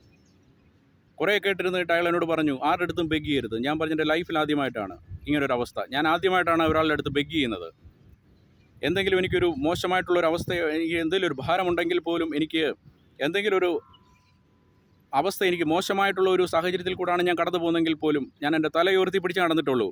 ഞാൻ ആരുടെ അടുത്തും ഞാൻ ബെഗ് ചെയ്തിട്ടില്ല. ഇതെൻ്റെ ലൈഫിൽ ഫസ്റ്റ് ടൈമാണ്. നിങ്ങൾക്കറിയാമല്ലോ ഞാൻ ഏത് കെയർ ഓഫ് എങ്ങനെയാണ് ഇവിടെ വന്നതെന്നുള്ളത്. ഞാനിപ്പോഴും ഞാൻ പറയുന്നത്, ഞാൻ കണ്ടുപിടിച്ചൊരു ജോബായിരുന്നു. ഞാൻ ത്രൂ ഉള്ള ഡയറക്റ്റ് ആയിരുന്നെങ്കിൽ അയാൾ പറഞ്ഞ ആ ഒരു മറുപടിക്ക്, എന്നെ ഇൻസൾട്ട് ചെയ്തതിന് ഓൺ ദ സ്പോട്ടിൽ ഞാൻ മറുപടി കൊടുത്തിട്ട്, ഞാൻ അവിടെ നിന്ന് ഇറങ്ങിയിട്ട് ഞാനത് ടോപ്പ് മാനേജ്മെൻറ്റ് ഞാനത് എസ്കലേറ്റ് ചെയ്തിട്ട് ഞാൻ ആ ഒരു ചാപ്റ്ററെ ഞാൻ ക്ലോസ് ചെയ്തേനെ. കാരണം ഞാൻ ഒരിക്കലും, എന്നെ ഇൻസൾട്ട് ചെയ്താൽ ഞാനത് ഓൺ ദ സ്പോട്ടിൽ തന്നെയാണ് ഞാൻ പ്രതികരിച്ചിട്ടുള്ളത്. ചെറുപ്പം മുതലേ അങ്ങനെ പ്രതികരിച്ച് ജീവിച്ചിട്ടുള്ളവനാണ്, അല്ലാതെ പ്രതികരണ ശേഷി ഇല്ലാതെ ജീവിച്ചവനല്ല. ചെറുപ്പം മുതൽ ഒരു കുറവുകളും അറിയാതെ നല്ല രീതിയിൽ വളർന്നു വന്നതാണ് ഞങ്ങൾ രണ്ടുപേരും. ഒരു കാര്യങ്ങൾ പോലും ഒരു കുറവും അറിയാതെ എല്ലാം അധികമായിരുന്നു. ഞാൻ കഴിഞ്ഞ ദിവസം വീട്ടിൽ നിന്ന് അമ്മ വിളിച്ചപ്പോഴും പറഞ്ഞു, ആഹാരമൊക്കെ കഴിക്കെന്ന് പറഞ്ഞ്, അപ്പോഴും വേണ്ട. വൈഫും പലതവണ പറഞ്ഞിട്ടുണ്ട്, ഞാൻ വളരെയധികം ഓർഡർ ചെയ്യും, ഒന്നും കഴിക്കത്തില്ല, ഒത്തിരി ഫുഡ് വേസ്റ്റായി കളയുന്നുണ്ട്. അപ്പം ഞാൻ അയാളോട് പറഞ്ഞു, ഞാൻ ഒരിക്കലും ആരുടെ അടുത്ത് ബെഗ് ചെയ്തിട്ടില്ല, ഇതെൻ്റെ സാഹചര്യം അങ്ങനെയാണ്. അവസാനം അയാൾ ഇതെല്ലാം കേട്ടിരുന്നിട്ട് എന്നോട് പറഞ്ഞു, നിങ്ങൾ എക്സ്പീരിയൻസ്ഡ് ആയിട്ടുള്ള ആളല്ലേ, ഞാൻ എന്തായാലും നിങ്ങൾ ഇത്രയും പറഞ്ഞതല്ലേ, ഞാൻ ഒരു ഐഡിയ പറയാം. ഞാൻ ഓർത്തു, ഫൈനൽ മൂമെൻറ്റിലെങ്കിലും ദൈവം ഇയാളോട് ഇടപെട്ടല്ലോ. പക്ഷേ അവിടെയും ഇയാൾ പരിഹസിക്കാനുള്ള ഒരു ഇതാണ് നോക്കിയത്. അതായത് ഒരാളുടെ ദൗർബല്യത്തെ വന്യമായ ചിരിയോടുകൂടി, അയാളുടെ മുഖത്തെ ആ വന്യമായ ചിരി ഇപ്പോഴും എൻ്റെ ഓർമ്മയിലുണ്ട്. അയാൾ എന്നോട് പറഞ്ഞത്, നിങ്ങളുടെ ഫ്രണ്ടിനോട് പറ, ഫ്രണ്ടിന് ഇവിടെ ഒത്തിരി കോൺടാക്ട്സ് ഉണ്ട്, ഫ്രണ്ട് നിങ്ങൾക്ക് ഒരു ജോലി ശരിയാക്കി തരും. ഇവിടെ അല്ല, ഈ ഗ്രൂപ്പിലല്ല. എടുത്തെടുത്ത് പറയുന്നുണ്ട് അയാൾക്ക്. ഒരിക്കലും ഞാൻ അവിടെ നിൽക്കരുത്, ഈ ഗ്രൂപ്പിലല്ല, വേറെ എവിടെ വേണമെങ്കിലും നിങ്ങൾക്ക് ബെറ്റർ സാലറി, നല്ല ഇതിൽ നിങ്ങൾ നല്ല എക്സ്പീരിയൻസ്ഡ് ആയിട്ടുള്ള ആളാണ്, നിങ്ങൾക്ക് കിട്ടും. ഞാൻ ചോദിച്ചു, ആരാണ് എൻ്റെ ഫ്രണ്ട്? എനിക്ക് മനസ്സിലായില്ല. സത്യം പറഞ്ഞാൽ എനിക്ക് അന്തരം ഞാനൊരു പൊട്ടനായിരുന്നു, എനിക്ക് മനസ്സിലായില്ല. അതായത് അപ്പം പറഞ്ഞു, നിങ്ങളുടെ ഫ്രണ്ട് നിങ്ങൾക്കിവിടെ ജോലി മേടിച്ചു തന്ന ആൾ, അതായത് എൻ്റെ ഫാദറിനോടുകൂടെ വർക്ക് ചെയ്ത ആൾ. അപ്പോഴും ഇയാളെന്താണ് ചെയ്തത്? എന്നെ പരിഹസിക്കാനുള്ള ഒരു ഇത്. അവസാനം ഫാദറിനോടുകൂടെ വർക്ക് ചെയ്ത ആൾ, ഞാൻ ആളെ കണ്ടിട്ട് പോലുമില്ല. എനിക്ക് ജോലി കിട്ടിക്കഴിഞ്ഞിട്ട് ഞാൻ ആ ഒരു സമയത്ത് 2 തവണ വിളിച്ചിട്ടുണ്ട്, ഫോണിൽ വിളിച്ചിട്ടുണ്ട്. ഞാൻ ആ വ്യക്തിക്ക് ഒരു മെസ്സേജ് അയച്ചു. അപ്പോഴത്തേക്ക് എൻ്റെ ടെലിഫോൺ ഇത് ഇൻകമ്മിങ് ആൻഡ് ഔട്ട് ഗോയിങ് എല്ലാം ഇവർ ബ്ലോക്ക് ചെയ്തിരുന്നു. ആ ഒരു സമയത്ത് ഇത് സംസാരങ്ങൾ നടക്കുന്ന, ഈ ഡിസ്കഷൻസ് നടക്കുന്ന സമയത്ത്, കാരണം എൻ്റെ ഐഡിയുടെ ഇതെല്ലാം കഴിഞ്ഞു. കാരണം ഈ ഗ്രേസ് പീരീഡ് കഴിയാൻ 2-3 ദിവസങ്ങൾ ബാക്കി നിൽക്കുമ്പോഴാണ് ഇയാൾ ഈ ഒരു കൊടും വഞ്ചന എന്നോട് ചെയ്തത്. ഒരിക്കലും ആരോടും എനിക്കൊരു പകയോ എനിക്കൊരു ദേഷ്യമോ എനിക്കൊരു വിദ്വേഷമോ ഇല്ല. എന്തെങ്കിലും ഒരു ദേഷ്യത്തിൽ ഞാൻ എന്തെങ്കിലും ആരോടെങ്കിലും പറഞ്ഞു കഴിഞ്ഞാൽ മാക്സിമം 1 വീക്കിനുള്ളിൽ ഞാനത് മറക്കുന്നതാണ്. ഈ ഒരു വ്യക്തി എനിക്ക് മറക്കാൻ കഴിയുന്നില്ല. എൻ്റെ ലൈഫിൽ ഇത്രയും ഒരു വിഷമകരമായ ഒരു സാഹചര്യത്തിൽ ഞാൻ അനുഭവിക്കാത്തത്, ഇത്രയും വർഷങ്ങൾ ജനിച്ചു കഴിഞ്ഞിട്ട് ഇത്രയും നാൾ അനുഭവിക്കാത്തതെല്ലാം ഈ ഒരു കഴിഞ്ഞ കുറേ മാസങ്ങളിൽ ഞാൻ അനുഭവിച്ചു. അപ്പോൾ ഒരു ദാക്ഷിണ്യവും ഇല്ലാത്തൊരു വ്യക്തി. ഞാനപ്പം എന്നെ റെക്കമെൻഡ് ചെയ്ത വ്യക്തിക്ക് ഞാനൊരു മെസ്സേജ് അയച്ചു ഇതെല്ലാം കഴിഞ്ഞിട്ട്. അപ്പോൾ ആളെനിക്ക് റിപ്ലൈ അയച്ചു, ആൾക്ക് ഈ ഒരു ഡിവിഷനിൽ വലിയ ഹോൾഡ് ഇല്ല, ഞാൻ തന്നെ ഡയറക്റ്റ് ചെയ്യുന്ന സംസാരിക്കാം. പിന്നെ എനിക്ക് മനസ്സിലായി, ഒരിക്കലും അവിടെ ചെന്ന് കഴിഞ്ഞാൽ ഞാനവിടെ ബഹളം എന്തെങ്കിലും ഉണ്ടാക്കി സിഒയെ കാണണമെന്ന് പറഞ്ഞ് നിർബന്ധം പിടിക്കുകയാണെങ്കിൽ ഇയാളൊരു ഇഷ്യൂ ക്രിയേറ്റ് ചെയ്തിട്ട് എനിക്കൊരു വാർണിംഗ് ലെറ്ററോ എന്തെങ്കിലും തന്നിട്ട്, ഇപ്പോഴെനിക്ക് അത് കഴിഞ്ഞ് പിന്നെ എനിക്ക് ആരുടെ അടുത്തും എനിക്ക് സംസാരിക്കാനുള്ള എനിക്ക് റൈറ്റ് ഉണ്ടാകത്തില്ലായിരുന്നു. ഇപ്പോൾ നിങ്ങളുടെ മുമ്പിൽ പോലും എനിക്ക് സംസാരിക്കാനുള്ള ഒരു റൈറ്റ് ഉണ്ടാകത്തില്ലായിരുന്നു. ഞാൻ അവിടുന്ന് താങ്ക്സ് പറഞ്ഞ് ഞാൻ അവിടുന്ന് പോയി. അത് കഴിഞ്ഞിട്ടും ഞാൻ എൻ്റെ ശ്രമങ്ങൾ തുടങ്ങിയത്, ഞാൻ ഇവിടുത്തെ പല സംഘടനകളെ കോൺടാക്റ്റ് ചെയ്തു. കാരണം എനിക്ക് സിഇഒ ത്രൂ സംസാരിച്ച് ആളെ പറഞ്ഞ് മനസ്സിലാക്കി എനിക്ക് കയറുക, അല്ലാതെ വേറൊന്നും എൻ്റെ മനസ്സിലില്ലായിരുന്നു. അത് കഴിഞ്ഞ് ഇന്ത്യൻ എംബസിയെ പലരും എന്നോട് അഡ്വൈസ് ചെയ്ത് ഇന്ത്യൻ എംബസി അപ്രോച്ച് ചെയ്യാൻ. ഞാൻ ഇന്ത്യൻ എംബസിയിൽ പോയി, ഇന്ത്യൻ എംബസിയിൽ ലെറ്റർ കൊടുത്തു. അതിനു മുമ്പ് ഞാൻ ഇവിടുത്തെ ലാസ്റ്റ് ഡിസംബറിൽ നാഷണൽ ഹ്യൂമൻ റൈറ്റ്സ് ഇവിടുത്തെ ഹ്യൂമൻ റൈറ്റ്സ് ഇവിടുത്തെ അബുദാബി ഓഫീസിൽ ഞാൻ ഡയറക്റ്റ് പോയി അവരോട് സംസാരിച്ചു. ഇവിടുത്തെ ഒരു ലേഡിയായിരുന്നു. അവരെന്നോട് കുറേ ദീർഘനേരം എന്നോട് സംസാരിച്ചു എല്ലാ കാര്യങ്ങളും. അപ്പോൾ അവരെന്നോട് അഡ്വൈസ് ചെയ്തത് മിനിസ്ട്രി ഓഫ് MOയിൽ അപ്രോച്ച് ചെയ്യുക. അത് കഴിഞ്ഞിട്ട് നിങ്ങളെ കാര്യങ്ങൾ എന്താണെന്നുള്ളത് ഇവിടെ അപ്ഡേറ്റ് ചെയ്യാൻ അവർ പറഞ്ഞു. വളരെയധികം കാര്യത്തോടു കൂടി ഫസ്റ്റ് നിങ്ങളുടെ ഇത് ജോബ് റിലേറ്റഡ് ആയതുകൊണ്ട് മിനിസ്ട്രി ഓഫ് ഹ്യൂമൻ റിസോഴ്സസ് MOയിൽ അപ്രോച്ച് ചെയ്യാൻ പറഞ്ഞു. ഞാൻ അവരെ വിളിച്ചു. അപ്പോൾ അവർ പറഞ്ഞത് ഒരൊറ്റ ഓപ്ഷനുണ്ട്, സിവിൽ കേസ് പ്രൊസീഡ് ചെയ്യാം. അപ്പോൾ സിവിൽ കേസ് പ്രൊസീഡ് ചെയ്ത് കഴിഞ്ഞാൽ കോമ്പൻസേഷൻസ് കിട്ടുന്നുണ്ട്. ഇപ്പം റീസെൻ്റായിട്ടും ഒക്കെ അബുദാബിയിൽ ഇവിടെ ആൾക്കാർക്ക് വളരെ ഫേവറായിട്ട് ഇവിടുത്തെ ജുഡീഷ്യറി, ഇവിടുത്തെ കോർട്ട് വളരെയധികം ഇമ്മീഡിയറ്റായിട്ട് ഇങ്ങനെ പലർക്കും സംഭവിക്കുന്നുണ്ട്. ഓഫർ ലെറ്റർ കൊടുത്തു കഴിഞ്ഞിട്ട് പ്രോപ്പറായിട്ട് ജോബ് അസൈൻ ചെയ്യാതിരിക്കുക. ഈയിടെയും ഒരാൾക്ക് കോമ്പൻസേഷൻ കിട്ടി. അപ്പോൾ ഇവിടുത്തെ ജുഡീഷ്യറി വളരെയധികം സപ്പോർട്ടീവാണ്. അപ്പോൾ അവരോട് പറഞ്ഞു over the phone call hold ചെയ്തിട്ട് നിങ്ങൾ ആലോചിക്കുക. അവർ പറഞ്ഞത് മിനിസ്ട്രി ഓഫ് ലേബറിൽ നിന്ന് പറഞ്ഞത് ഹോൾഡ് ചെയ്ത് തന്നെ അവർ സിവിൽ കേസ് ഓപ്പൺ ചെയ്യാം. അപ്പോൾ ഞാൻ പറഞ്ഞു ഇല്ല, എനിക്കത് ഇൻട്രസ്റ്റഡ് അല്ല, അത് എംപ്ലോയർക്ക് അഗനസ്റ്റാണ്. ഇത് കമ്പനി നല്ല കമ്പനിയാണ്, ഇതിലെ വ്യക്തികളാണ് പ്രശ്നം. 1-2 വ്യക്തികളുടെ പേരിൽ കമ്പനിക്ക് അഗനസ്റ്റ് ഒരിക്കലും ഞാൻ കേസ് പ്രൊസീഡ് ചെയ്യത്തില്ല. അത് ഈ ഒരു കമ്പനി എന്നല്ല, ഒരു കമ്പനിക്ക് അഗനസ്റ്റും ഞാൻ ഒരു കേസും കൊടുക്കില്ല. ഞാനൊരു എംപ്ലോയിയാണ്, അതുകൊണ്ട് എല്ലാ കമ്പനിയും ഞാൻ ഒരുപോലെ റെസ്പെക്റ്റ് ചെയ്യുന്നതാണ്. അവർ പറഞ്ഞ് ആലോചിച്ചിട്ട് നിങ്ങൾക്ക് പറയാം. അപ്പോൾ നാഷണൽ ഹ്യൂമൻ റൈറ്റ്സ് ഇവിടുന്നും പറഞ്ഞതാണ്. അതുപോലെ തന്നെ ഇവിടുത്തെ പല സംഘടനകളെ ഞാൻ അപ്രോച്ച് ചെയ്തപ്പോൾ അവരെല്ലാം പറഞ്ഞത് ഇവർ എംബസി അപ്രോച്ച് ചെയ്യാനാണ്. ഞാനത് കഴിഞ്ഞ് എംബസിയിൽ ചെന്ന് ഞാൻ അവിടെ ഡയറക്റ്റ് സംസാരിച്ചു. ഒരു അരമണിക്കൂറിന് മേലെ ഞാൻ അവിടെ സംസാരിച്ചു. അവർ വളരെ വിശദമായിട്ട് എല്ലാ കാര്യങ്ങളും കേട്ടു. ഞാനവിടെ ഒരു ലെറ്റർ സബ്മിറ്റ് ചെയ്തു. അപ്പോൾ അവർ എന്നോട് ആദ്യമേ പറഞ്ഞു ഇതൊരു ഫോറിൻ കമ്പനി ആയതുകൊണ്ട് നമുക്ക് ലിമിറ്റേഷൻസ് ഉണ്ട്. അപ്പോൾ അവർ സംസാരിക്കാം എന്നെല്ലാം കാര്യങ്ങൾ പറഞ്ഞു. അവർ റിക്വസ്റ്റ് ചെയ്യാം, എനിക്ക് വേണ്ടി അവർ റിക്വസ്റ്റ് ചെയ്യാമെന്നെല്ലാം പറഞ്ഞ് ലെറ്ററും കൊടുത്തു. അത് കഴിഞ്ഞിട്ട് പത്തനംതിട്ട MP ശ്രീ ആൻ്റോ ആൻ്റണി, ഞാൻ അദ്ദേഹം സംസാരിച്ചിട്ടുണ്ടായിരുന്നു. അതിൻ്റെ പേരിൽ അദ്ദേഹം അവരുടെ ഓഫീസിൽ നിന്ന് തന്നെ, ഡൽഹി ഓഫീസിൽ നിന്ന് തന്നെ ഇമ്മീഡിയറ്റായിട്ട് ലെറ്റർ ഇവിടെ ഇന്ത്യൻ അംബാസഡർക്ക് ഇവിടെ ഫോർവേഡ് ചെയ്തു. അവിടുന്ന് MP ഓഫീസിൽ നിന്ന് പ്രത്യേകിച്ച് റെക്കമെൻഡേഷൻസ് ഉണ്ടായി. സംസാരിക്കണം ഇമ്മീഡിയറ്റായിട്ട്, ആൾ വളരെ മോശകരമായൊരു സാഹചര്യത്തിലാണ്. ഇതെല്ലാം വ്യക്തമാക്കിക്കൊണ്ട് ഇമ്മീഡിയറ്റായിട്ടുള്ള ഒരു ഇടപെടലിന് ഇവിടെ ഈ അംബാസഡർക്ക് ഡയറക്റ്റ് ഫോർവേഡ് ചെയ്തു. അതിനു മുമ്പേ അവർക്ക് ഞാൻ ലെറ്റർ കൊടുത്തിട്ടുണ്ടായിരുന്നു. അതിൻ്റെ ബേസിൽ അവർ സംസാരിച്ചിട്ടുണ്ടായിരുന്നു. അവരൊരു 3 ഇമെയിൽസോളം ഇവർക്ക് അയച്ചിട്ടുണ്ട്. 4-5 തവണ ഇവരോട് സംസാരിച്ചു. ഇമെയിലുകൾക്കൊന്നും റെസ്പോണ്ട് ചെയ്തിട്ടില്ല. അത് ഈ ഒരാളുടെ ഡിവിഷനിലേക്കാണ്, ഈ ഒരു ആൾ ഹെഡായിട്ടുള്ള ആ ഒരു ഡിവിഷനിലേക്കാണ് ഇമെയിൽസ് എല്ലാം പോകുന്നത്. അപ്പോൾ ഇന്ത്യൻ എംബസിയിൽ നിന്ന് വിളിച്ചപ്പോഴും അവരോട് ഞാൻ പറഞ്ഞു ഈ ഒരാളുടെ കൺട്രോളുള്ള ഓഫീസിലേക്കാണ് ഇമെയിൽസ് പോകുന്നത്, അതുകൊണ്ട് ഇയാൾ പറയുന്നതാണ് അവിടെ വേദവാക്യം, അതിനപ്പുറത്തേക്ക് അവരൊന്നും റെസ്പോണ്ട് ചെയ്യത്തില്ല. അവസാനം ഇന്ത്യൻ എംബസിയിൽ നിന്ന് ഓരോ തവണ വിളിച്ച് അവസാനം അവർ എന്താണ് റീസൺ നിങ്ങൾ ആളുടെ എംപ്ലോയ്മെൻറ്റ് ക്യാൻസൽ ചെയ്തെന്ന് അവർ ചോദിച്ചപ്പം പറഞ്ഞത് ഞങ്ങൾ ആളുടെ സർവീസിൽ സാറ്റിസ്ഫൈഡ് അല്ല. അതൊരു ജനറലായിട്ടുള്ള ഒരു റീസൺ ചൊല്ലി അവർ അവോയ്ഡ് ചെയ്തു. ഇമെയിലിനൊന്നും ഒരു റെസ്പോണ്ട് ചെയ്തിട്ടില്ല. അവസാനം ഇന്ത്യൻ എംബസിയിൽ നിന്ന് എനിക്ക് മെയിൽ അയച്ചു, അവർ ഇമെയിലിന് ഇതിൽ റെസ്പോണ്ട് ചെയ്യുവാണെങ്കിൽ നിങ്ങളെ അറിയിക്കാം. അപ്പോൾ എൻ്റെ മനസ്സ് പറഞ്ഞു ഒരിക്കലും അതുണ്ടാകത്തില്ല. അതുപോലെ തന്നെ ഇന്ത്യൻ എംബസിയിൽ നിന്ന് MP-ക്ക് ഡയറക്റ്റ് ഇമെയിൽ അയച്ചു, ഞങ്ങൾ അവിടെ ചോദിച്ചു. അപ്പോൾ അവർ റെസ്പോണ്ട് ചെയ്തിരിക്കുന്നത് ഇതാണ്, ആളുടെ സർവീസിൽ ഞങ്ങൾ സാറ്റിസ്ഫൈഡ് അല്ല. അതൊരു ജനറലായിട്ടുള്ള ഒരു റീസൺ ചൊല്ലി അവർ എസ്കേപ്പായി. ഇമെയിലുകൾക്കൊന്നും അവർ റൈറ്റിങ്ങിലൊന്നും കൊടുക്കാൻ അവർ താല്പര്യരല്ല. ഇയാളെന്നോട് ഒക്ടോബറാണിത് പറയുന്നത്. എന്നെ അത്രയും നാൾ ഹോൾഡ് ചെയ്ത് എൻ്റെ അവസരങ്ങളുമെല്ലാം നഷ്ടപ്പെടുത്തിയിട്ട് എൻ്റെ വിസയുടെ ലാസ്റ്റ് ഡേ 1-2 ദിവസങ്ങൾ ബാക്കിയുള്ളപ്പോഴാണ് ഇയാൾ എന്നെ വിളിച്ചറിയിക്കുന്നത്. അത് കഴിഞ്ഞിട്ട് CEO-യെ കാണാനുള്ള ശ്രമങ്ങളും എല്ലാം വിഫലമായി. അവസാനം ഞാൻ വെയിറ്റ് ചെയ്തു. ഞാൻ വൈഫിനോടും വൈഫ് അന്നേരത്തേനും നാട്ടിൽ വാ എന്ന് പറഞ്ഞ് മെൻ്റലി ആൾ ഔട്ടായിപ്പോയി.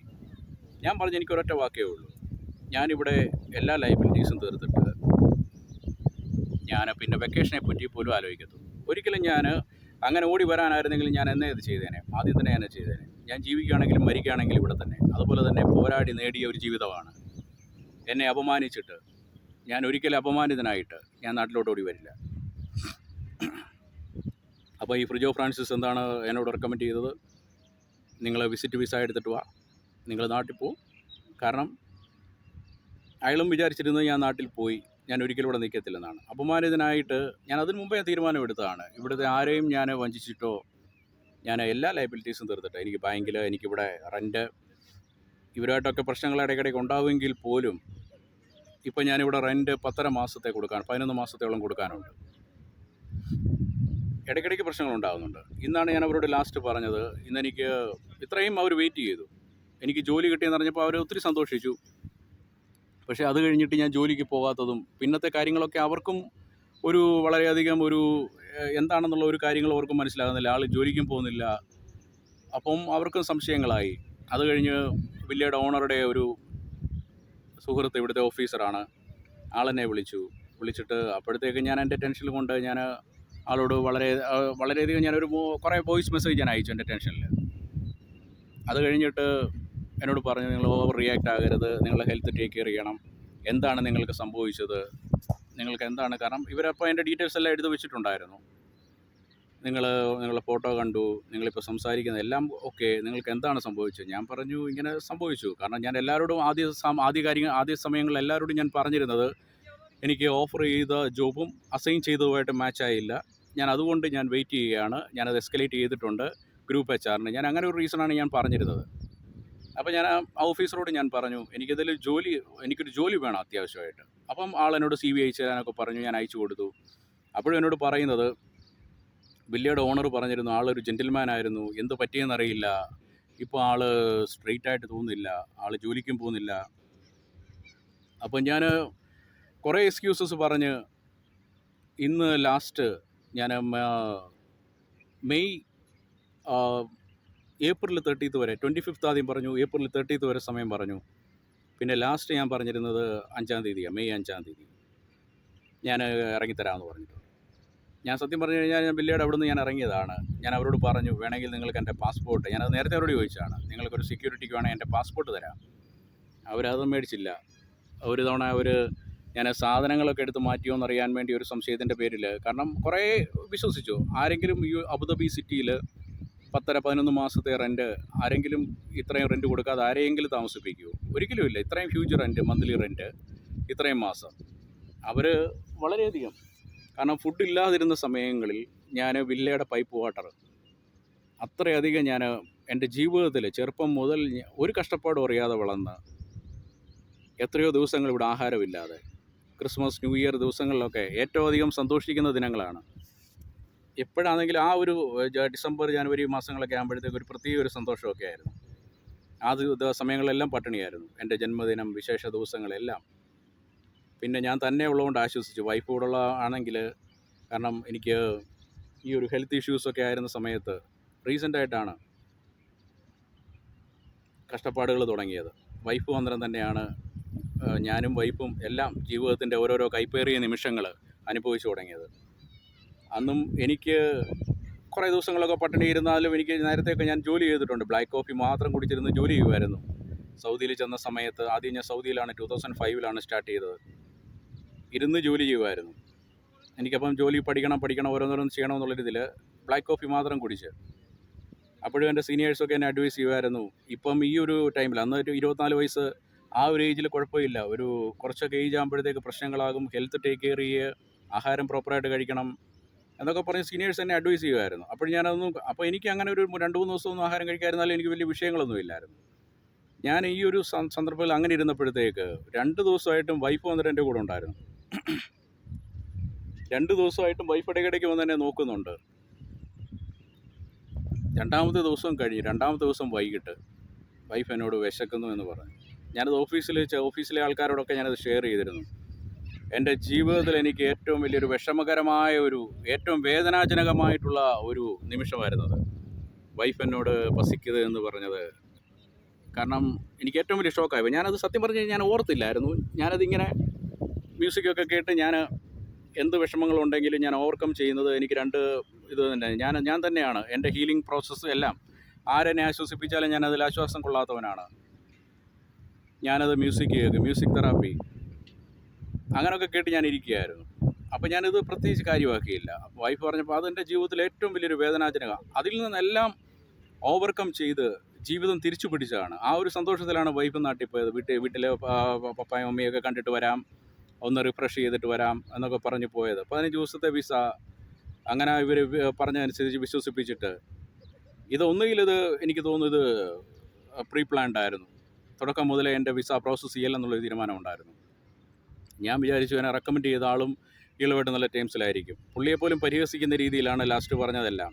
ഇടയ്ക്കിടയ്ക്ക് പുള്ളിയുടെ പേരുകൾ കോട്ട് ചെയ്യും. ഒരു കമ്പനിയിൽ പോലും ഞാൻ കണ്ടിട്ടില്ല ഒരാളെ റെക്കമെൻഡ് ചെയ്ത്. കൂടുതൽ പേരും കമ്പനികളിൽ റെക്കമെൻഡേഷൻ ത്രൂ ആണ് വരുന്നത്. ആരുടെയും പേരുകൾ പറഞ്ഞ് ഞാൻ ഒരിടത്തും ഞാൻ കേട്ടിട്ടില്ല ഇന്നാളെ കൊണ്ടുവന്നു. ഈ ഒരു വ്യക്തി എന്നെ കൊണ്ടുവന്ന ആളുടെ പേര് പറയാൻ എപ്പോഴും തുടക്കം മുതലേ കോട്ട് ചെയ്യുന്നുണ്ടായിരുന്നു. ഇയാൾ തന്നെയാണ് എന്നെ ഇൻ്റർവ്യൂ ചെയ്ത് കഴിഞ്ഞിട്ട് ഓഫർ ലെറ്റർ വന്നപ്പോഴും ഈ ഷറാസ് ഖാൻ എന്ന് പറഞ്ഞ ഇയാളുടെ അസിസ്റ്റൻ്റ് എന്നെ വിളിച്ചപ്പോൾ ഞാൻ പറഞ്ഞു, എനിക്ക് 1-2 ദിവസം സമയം തരണം, എനിക്ക് ഓഫർ വേറെ കമ്പനികൾ ചെയ്തിട്ടുണ്ട്, അവരോടെല്ലാം ഞാൻ താങ്ക്സ് പറഞ്ഞിട്ട് ഞാൻ അയക്കാം. ഓക്കെ, നോ പ്രോബ്ലം എന്ന് പറഞ്ഞു. അത് കഴിഞ്ഞിട്ട് ഞാൻ അയച്ചു കൊടുത്തു കഴിഞ്ഞിട്ട് ഇവർ ഓൺ ബോർഡിങ് പ്രോസസ്സ് എന്ന് പറഞ്ഞിട്ട് എന്നോട് കുറേ ഡീറ്റെയിൽസ് ചോദിച്ചു. ഇവരുടെ HR നിന്ന് മെയിൽ അയച്ചു, ഞാൻ എല്ലാം അയച്ചു. അതിൽ COC സർട്ടിഫിക്കറ്റ് ഓഫ് കണ്ടിന്യൂറ്റി, അത് ഇൻഷുറൻസിൻ്റെ ഒരു സർട്ടിഫിക്കറ്റും മെഡിക്കൽ ഫിറ്റ്നസ് സർട്ടിഫിക്കറ്റ്, ഇത് രണ്ടും അവൈലബിൾ അല്ലായിരുന്നു. മെഡിക്കൽ ഫിറ്റ്നസ് കമ്പനി ത്രൂ ആണ് എടുക്കുന്നത്. അപ്പോൾ COC ഞാനത് അറേഞ്ച് ചെയ്യണം. ഇവിടെ അബുദാബിയിലെ വിസ പ്രോസസ്സിന് COC മാൻഡേറ്ററി ആണ്. അപ്പോൾ ഞാനത് തിരിച്ച് അവർക്ക് മെയിൽ അയച്ചു. മെഡിക്കൽ ഫിറ്റ്നസ്സും COC വേണമെങ്കിൽ ഞാൻ COC 3 ഡേയ്സിനുള്ളിൽ റെഡിയാക്കാം. മെഡിക്കൽ ഫിറ്റ്നസ്സും ഞാൻ നിങ്ങൾ അഡ്വൈസ് ചെയ്യുന്ന പ്രകാരം. അപ്പോൾ അവിടെ CCയിലുണ്ടായിരുന്ന ഒരു HR ഓഫീസർ പെട്ടെന്ന് എനിക്ക് റിപ്ലൈ ചെയ്തു, COC അതെല്ലാം നിങ്ങൾ തന്നെ ഹോൾഡ് ചെയ്തു, ഞങ്ങൾ ആവശ്യമുള്ളപ്പോൾ അറിയിക്കാം. ഇപ്പോൾ നിങ്ങൾ പ്രൊവൈഡ് ചെയ്ത ഡീറ്റെയിൽസ് വെച്ചിട്ട് ഞങ്ങൾക്ക് ഇപ്പോഴുള്ള പ്രോസസ്സിങ്ങിന് നിങ്ങൾ പ്രൊവൈഡ് ചെയ്ത ഡീറ്റെയിൽസ് മതിയാവും. അന്നും വൈഫിന് ഞാൻ മെസ്സേജ് അയച്ചു. അപ്പോൾ അവർക്ക് വിസ പ്രോസസ്സ് ചെയ്യാനുള്ള തീരുമാനമില്ല എന്നെനിക്ക് തോന്നുന്നു, സംതിങ് റോങ്. അത് കഴിഞ്ഞിട്ടാണ് ഇവിടെ ഓരോരോ ദിവസങ്ങളിൽ ഓരോരോ ഫസ്റ്റ് ഡേയിൽ ലാപ്ടോപ്പ് തരുന്നു, പുതിയ ലാപ്ടോപ്പ്. ഞാനപ്പം എൻ്റെ കൊളീഗ്സിനോടൊക്കെ ചോദിച്ചു, നോർമൽ ഇത് കോൺഫിഗർ ചെയ്യാൻ എത്ര സമയമെടുക്കും? അവരെല്ലാം പറഞ്ഞു മാക്സിമം 1 or 2 days, 2 ഡേയ്സിനുള്ളിൽ തന്നെ കിട്ടും. ഇത് 2 days ആയിട്ടും 1 week 2 weeks ആയിട്ടും കിട്ടുന്നില്ല. അതെവിടെ പോയി? അപ്പോൾ മാക്സിമം ഐഡിയലായിട്ട് ഇരുത്തി കഴിഞ്ഞാലേ എന്നെ ഇൻസൾട്ട് ചെയ്യാൻ കഴിയൂ. ഫസ്റ്റ് ഡേയിൽ തന്നെ ഞാൻ ഇരുന്ന സീറ്റ്, സെക്കൻഡ് ഡേയിൽ എന്നെ സീറ്റ് മാറ്റി വേറൊരു കോണ്ടറിലോട്ട് മാറ്റി. അത് കഴിഞ്ഞിട്ട് ആ സീറ്റിൽ വേറൊരു വ്യക്തി വന്നിരിക്കുന്നു, അതും പുതിയ ആളാണെന്ന് എന്നോട് പറയുന്നു. ഞാൻ ഉച്ച വരെ ആളുടെ അടുത്ത് മാറി നിന്നിട്ട് ഉച്ചയ്ക്ക് ഞാൻ എല്ലാവരും ലഞ്ച് ബ്രേക്കിന് പോയ സമയത്ത് ഞാൻ ആ വ്യക്തിയുടെ അടുത്ത് എന്നിട്ട് പറഞ്ഞു, ഇതെനിക്ക് സെക്കൻഡ് ടൈം അലോട്ട് ചെയ്ത സീറ്റാണ്, പ്ലീസ് നിങ്ങളൊന്ന് മാറി ഇരുന്നാൽ നല്ലതായിരുന്നു. അപ്പോൾ അവരും പറഞ്ഞു, അവരും പുതുതായിട്ട് വന്ന ആളാണ്. ആ ആൾക്ക് വേറെ ലാപ്ടോപ്പ് കൊടുത്തിട്ടുണ്ട്, പുതിയ ലാപ്ടോപ്പ് കൊടുത്തിട്ടുണ്ട്. ഇങ്ങനത്തെ വർക്കുകളൊന്നും അല്ല സെയിം ചെയ്യുന്നത്, അക്കൗണ്ട്സ് വർക്കുകൾ തന്നെ. അപ്പോൾ എന്നോട് മാത്രം എന്താണ് ഇവരിങ്ങനെ ഒരു ട്രീറ്റ്മെൻറ്റ്? അതുമാത്രമല്ല, ഓൺ ബോർഡിങ് പ്രോസസ്സ് ഞാനിവിടെ ജോയിൻ ചെയ്യുന്നതിന് മുമ്പ് അവിടുന്ന് HR ഓഫീസർ എനിക്കൊരു മെയിൽ അയച്ചു, face to face meeting with group financial controller Frijo Francis. അതായത് ഈ വ്യക്തിയുമായിട്ട് ഒരു ഫേസ് ടു ഫേസ് മീറ്റിങ്ങിന് നിങ്ങൾ എപ്പോഴും അവൈലബിൾ ആണ്? അപ്പോൾ ഞാൻ പറഞ്ഞു, എപ്പോൾ വേണമെങ്കിലും ഞാൻ അവൈലബിൾ ആണ്, നിങ്ങളുടെ കൺവീനിയൻസ്. അപ്പം പുള്ളി നെക്സ്റ്റ് ഡേയിൽ 10:30 മുതൽ 11 o'clock വരെ ആൾ ഫ്രീ ആണ്, നിങ്ങൾ വരാൻ പറഞ്ഞു. ആ സമയത്ത് ഞാൻ അവിടെ ചെന്നു, കറക്റ്റ് ടൈമിൽ ചെന്നു. പക്ഷേ ഈ വ്യക്തി മീറ്റിംഗ് എന്ന് പറഞ്ഞ് ബിസിയായി. അവിടെ നടന്ന് എന്നെ റിസപ്ഷനിൽ അവിടെ ഇരുത്തി. അവസാനം ഒരു 2 മിനിറ്റിനേക്ക് ഓടി വന്നിട്ട്, അതൊക്കെ എനിക്കിപ്പം ഒരു ഡ്രാമയായിട്ട് തന്നെയാണ് തോന്നുന്നത്. ഓടി വന്നിട്ട് എന്നെയും ഇയാളുടെ അസിസ്റ്റൻറ്റ് ഷറാസ് ഖാനെയും കൂടെ വിളിപ്പിച്ചിട്ട് പറഞ്ഞു, ഞാൻ ബിസിയാണെന്നൊക്കെ പറഞ്ഞിട്ട്. അന്ന് സംസാരിച്ച ഒറ്റ കാര്യമേ ഉള്ളൂ, എന്നത്തേക്ക് ആൾക്ക് ജോയിൻ ചെയ്യാൻ പറ്റുമെന്ന് ഷറാസ് ഖാനോട് ചോദിക്കുന്നത്. എല്ലാം ലാപ്ടോപ്പ് അവൈലബിലിറ്റിയെ ബേസ് ചെയ്തിരിക്കും. അപ്പോഴേ എനിക്ക് മനസ്സിലായി ലാപ്ടോപ്പ് അവിടെ ഒരു വില്ലനാണല്ലോ. അപ്പോൾ ഷറാസ് പറയുന്നത് 2 ദിവസത്തിനുള്ളിൽ എല്ലാം റെഡിയാകും. അപ്പം അതിനനുസരിച്ചാണ് ഞാൻ പെട്ടെന്ന് തന്നെ അവിടെ ജോയിൻ ചെയ്തു. എനിക്കും അറിയാമായിരുന്നു, കാരണം സിസ്റ്റം ഇല്ലാതെ ഇരുന്ന് കഴിഞ്ഞാൽ അതും ഒരു ഓഫീസ് അറ്റ്മോസ്ഫിയറിൽ എത്ര നേരം എന്ന് പറഞ്ഞ്. ഞാനത് കഴിഞ്ഞിട്ട് സൈറ്റ് വിസിറ്റ് ചോദിച്ചു, എല്ലാ കാര്യങ്ങളും ഉഴപ്പുമായിരുന്നു.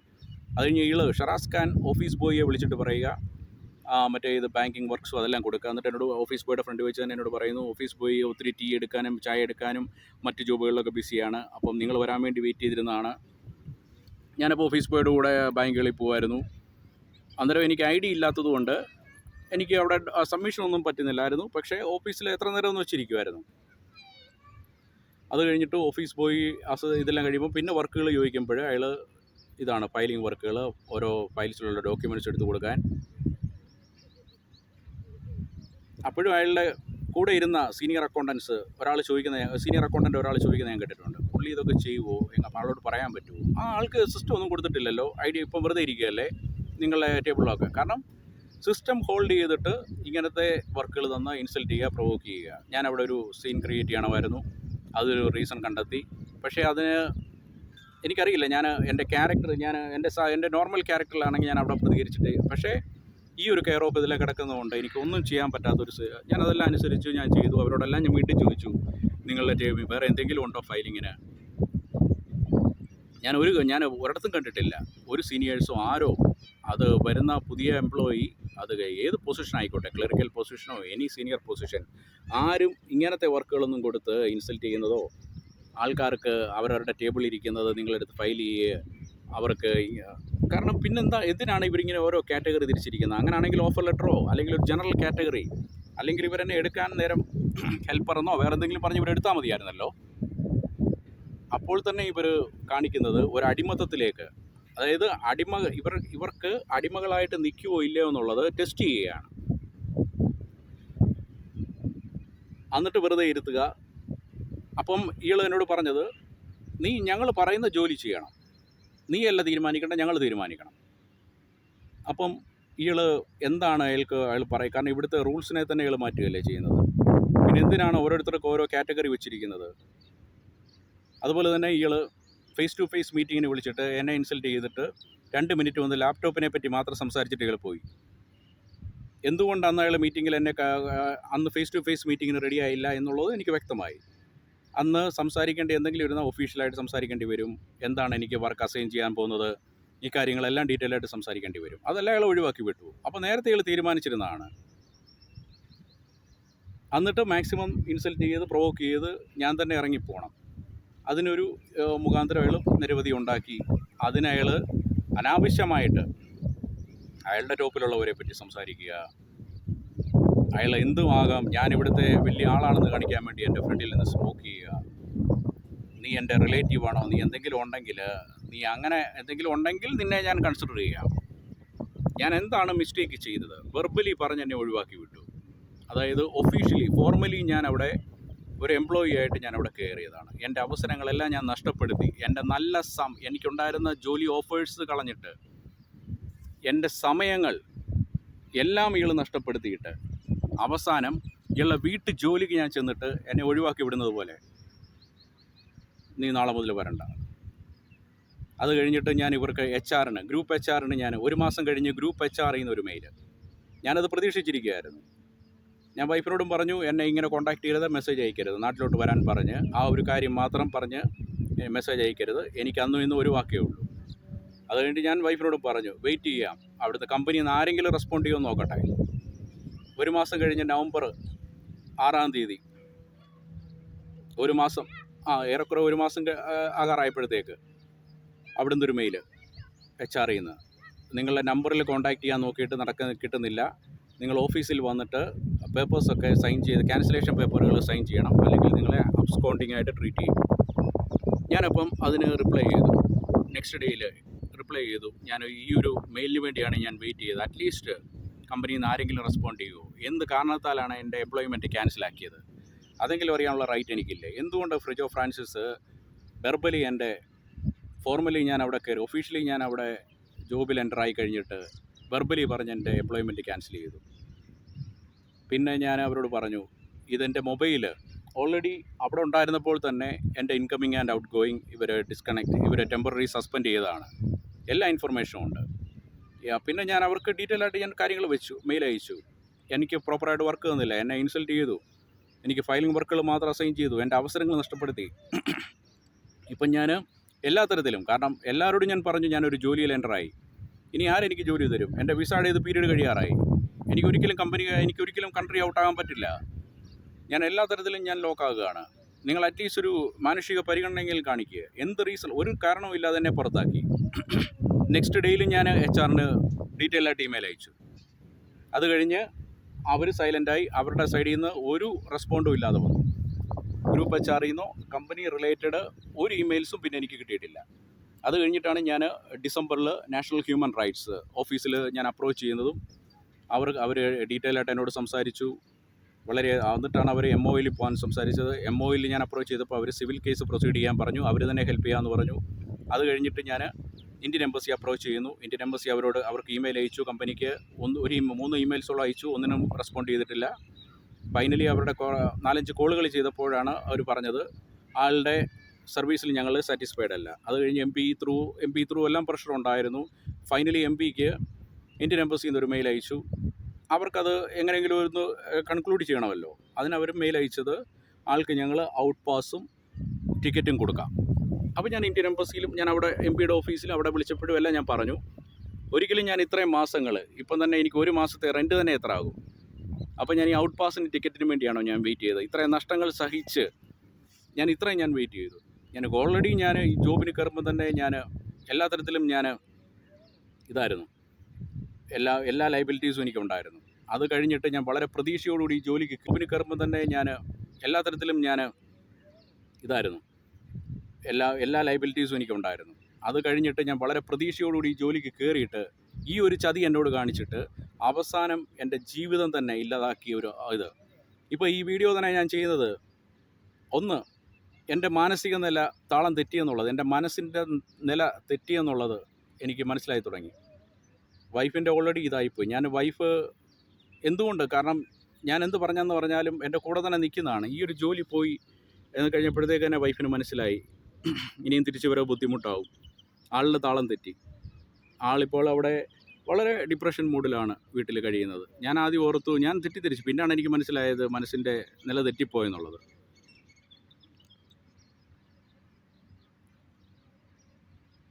എൻ്റെ മനസ്സിൻ്റെ ആണെങ്കിലും ഞാനിപ്പം ഇനി എനിക്ക് മുമ്പോട്ട്, കാരണം ഇനി ആ വില്ലയിൽ താമസിക്കാൻ പറ്റില്ല. ഞാൻ അവരോട് പല എക്സ്ക്യൂസസായി. ഞാൻ അവർക്ക് മെസ്സേജ് അയച്ചു. ഇപ്പോൾ എനിക്കൊന്നും ചെയ്യാൻ കഴിയില്ല. കാരണം ആകെ ഒരു ഷെൽട്ടറായിരുന്നു ഉണ്ടായിരുന്നത്, അതും പോയി. അതും ഇടയ്ക്കിടയ്ക്ക് പ്രശ്നങ്ങളുണ്ടാകും. ഞാൻ പാർക്കിലും ഇവിടെ എല്ലാം പോയിരിക്കും. എത്രയോ ദിവസങ്ങൾ ഞാൻ ഫുഡില്ലാതെ കഴിഞ്ഞു. ഇടയ്ക്കിടയ്ക്ക് ഞാൻ ഓരോരുത്തരോട് ഞാൻ പറയുന്നുണ്ട്. ഒരാൾ വിളിച്ചപ്പോഴും ഞാൻ പറഞ്ഞു, ദൈവത്തോടുള്ള എനിക്ക് ആകെ ഒരു പ്രാർത്ഥന, ആഹാരമില്ലാതെ ആരും ഭാരപ്പെടാൻ പാടില്ല ഈ ഒരു ലോകത്ത്. അത് വല്ലാത്തൊരു പെയിനാണ്.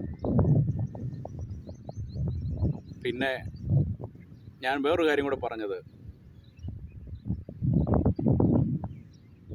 ഞാനിപ്പം ജീവനോട് ഇരിക്കുന്നതുകൊണ്ടാണ് ഒരു പ്രശ്നം. ഒരാൾ മരിച്ചു പോയി കഴിഞ്ഞാൽ എല്ലാവർക്കും ഒരു പെയിൻ ഉണ്ടാവും. പിന്നെ ഓരോ ദിവസങ്ങളിലും അവരാ യാഥാർത്ഥ്യവുമായിട്ട് അങ്ങ് പൊരുത്തപ്പെടും. ആ ഒരു പെയിൻ ഓരോരോ നാളുകൾ കഴിയുമ്പോൾ ജീവിച്ചിരിക്കുന്നവർ അവർ തിരിച്ചറിയും, ഞങ്ങൾ എന്തായാലും ഇനി ജീവിച്ചേ പറ്റൂ. പോയ ആൾ പോയി. പക്ഷേ ഇത് മുൻപോട്ട് ജീവിക്കുന്നുമില്ല, ആൾ മരിക്കുന്നുമില്ല. ഈ ഒരു അവസ്ഥ വളരെ ഒരു വേദനാജനകമാണ്. കാരണം മറ്റുള്ളവർക്കും അതൊരു പെയിനാണ്. ഇത്രയധികം പോരാടിയത് കൊണ്ട് ഇട്ടിട്ട് പോകാനും എനിക്ക് പറ്റുന്നില്ല. പക്ഷേ ഇത്രയും നാൾ പറ്റിയില്ല. ഞാൻ വൈഫിനോടും പറഞ്ഞിരുന്നത്, ആദ്യമേ കല്യാണം കഴിഞ്ഞപ്പോഴേ പറഞ്ഞിരുന്നത്, എന്തെങ്കിലും ജീവിതത്തിൽ ഒരു പ്രതിസന്ധി ഘട്ടങ്ങൾ വരുമ്പോൾ, അപമാനിതനാകേണ്ട ഒരു ഘട്ടം വന്നു കഴിഞ്ഞാൽ ഒരു ബ്രേവ് ഡിസിഷൻ എടുക്കും.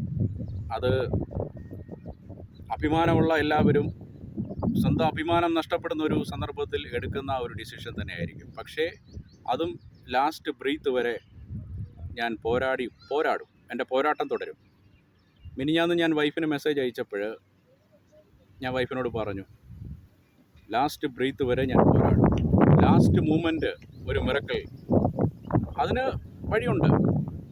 പക്ഷേ എന്തു പറഞ്ഞെന്ന് പറഞ്ഞാലും ആ ഒരു നിസ്സംഗ മനോഭാവം വൈഫ് ഇപ്പം പ്രതികരിക്കുന്നുമില്ല, ഒന്നുമില്ല.